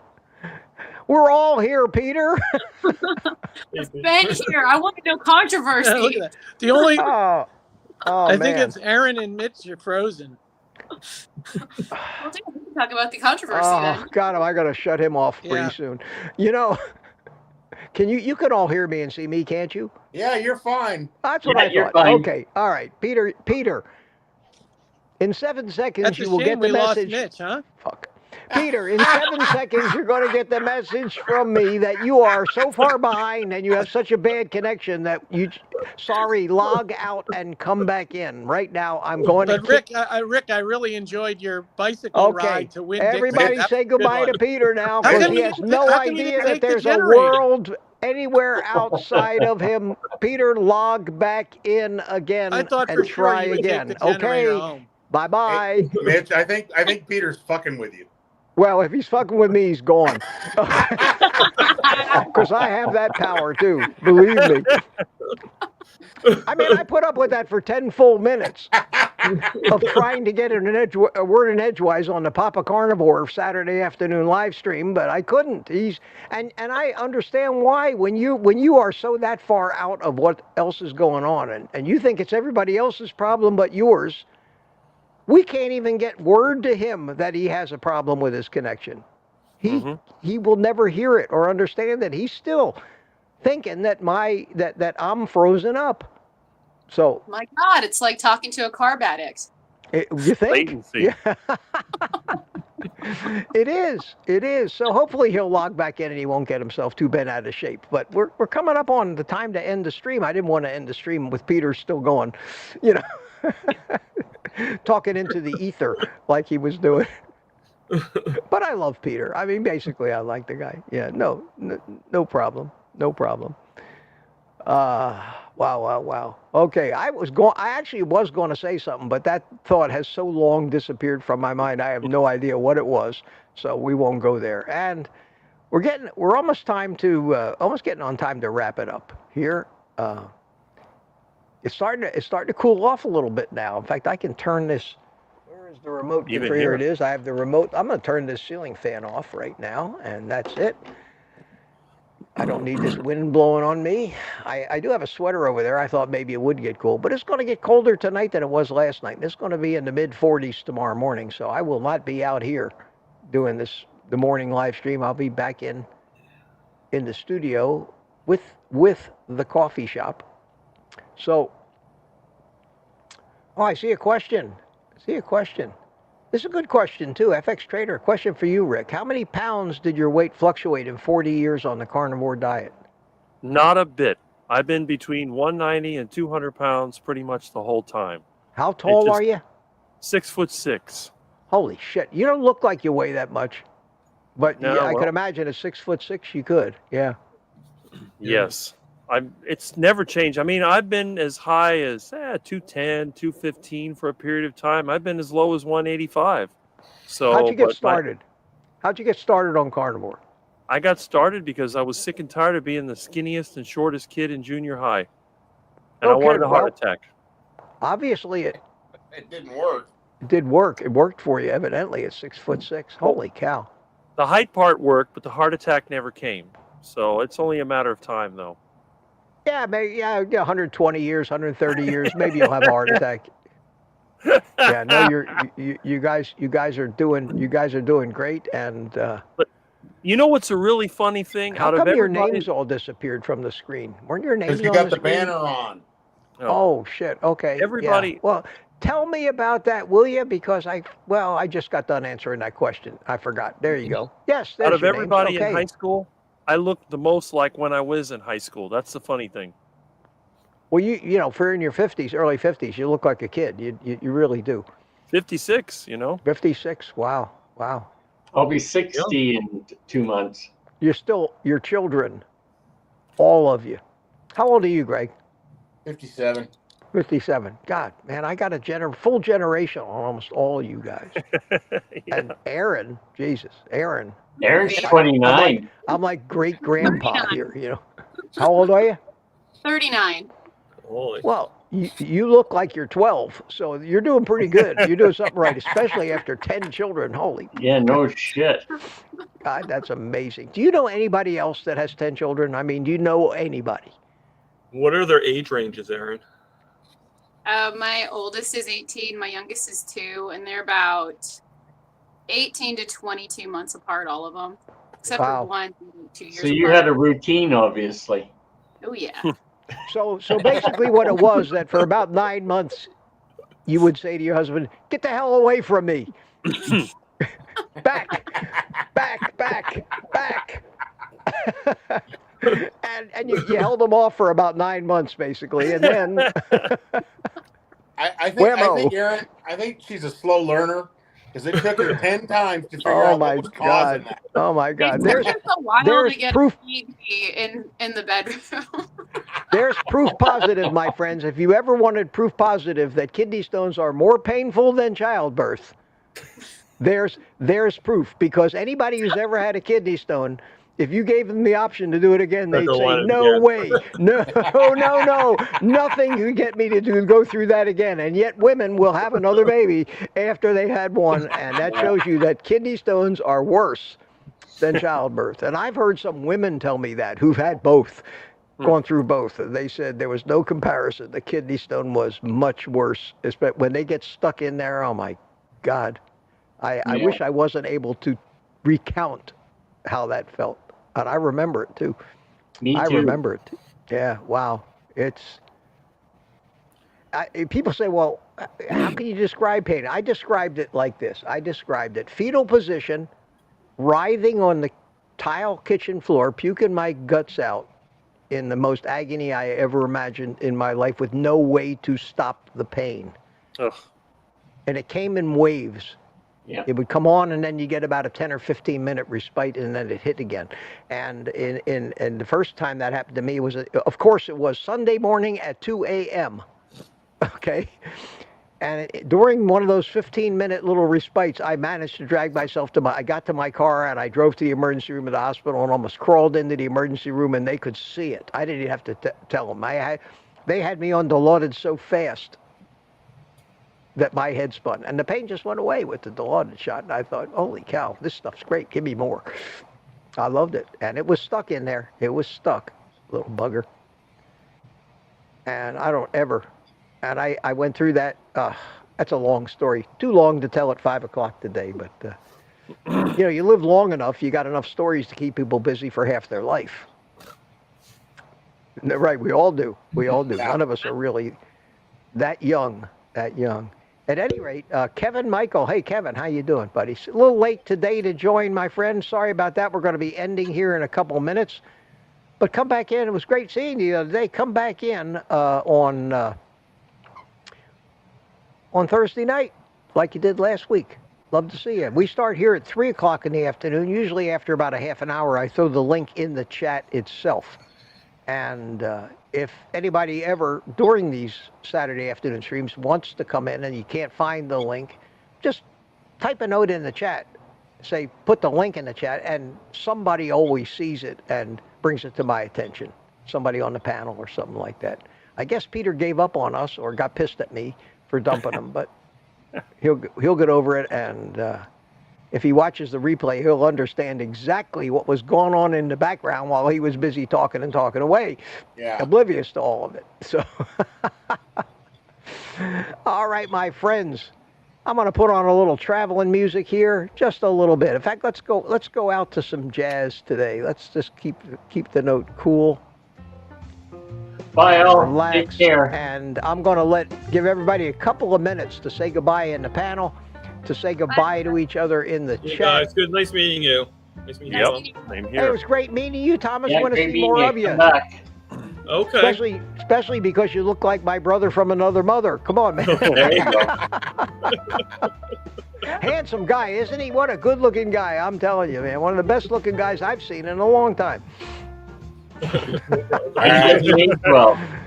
You guys have a good one. Hey, Greg, keep in touch, man. Let me know how you're doing. Let me know if you get your truck fixed and you're back on the road safe, okay? All right, my friend. Take care. Spanky, you take care. And Thomas is still here. And Rick, that leaves you. Yep. Thanks for coming. Always great to see you on Saturday, man. Anytime. Same here. Yeah, always good to see you. Thanks for coming in. All right. Thanks for being here. All right, buddy. Bye-bye. And here I am. What a madhouse. Oh, man, I am in such a great mood right now. We had such a good time. We actually had one new person that we never met before come in. I consider that an accomplishment. And if you see me looking over here and looking over there, that's because of all this that's in front of me. I got to try to remember that the camera is right there, and I should look at it directly more often. And on this relaxing music, my friends. It won't be long. I'll be back tomorrow morning at 8:30. Get the coffee ready. Be there or be square. Sunday morning. Morning coffee with Mitch, 8:30. Until then, my friends, you know the drill. Take the rest of the day off and eat meat.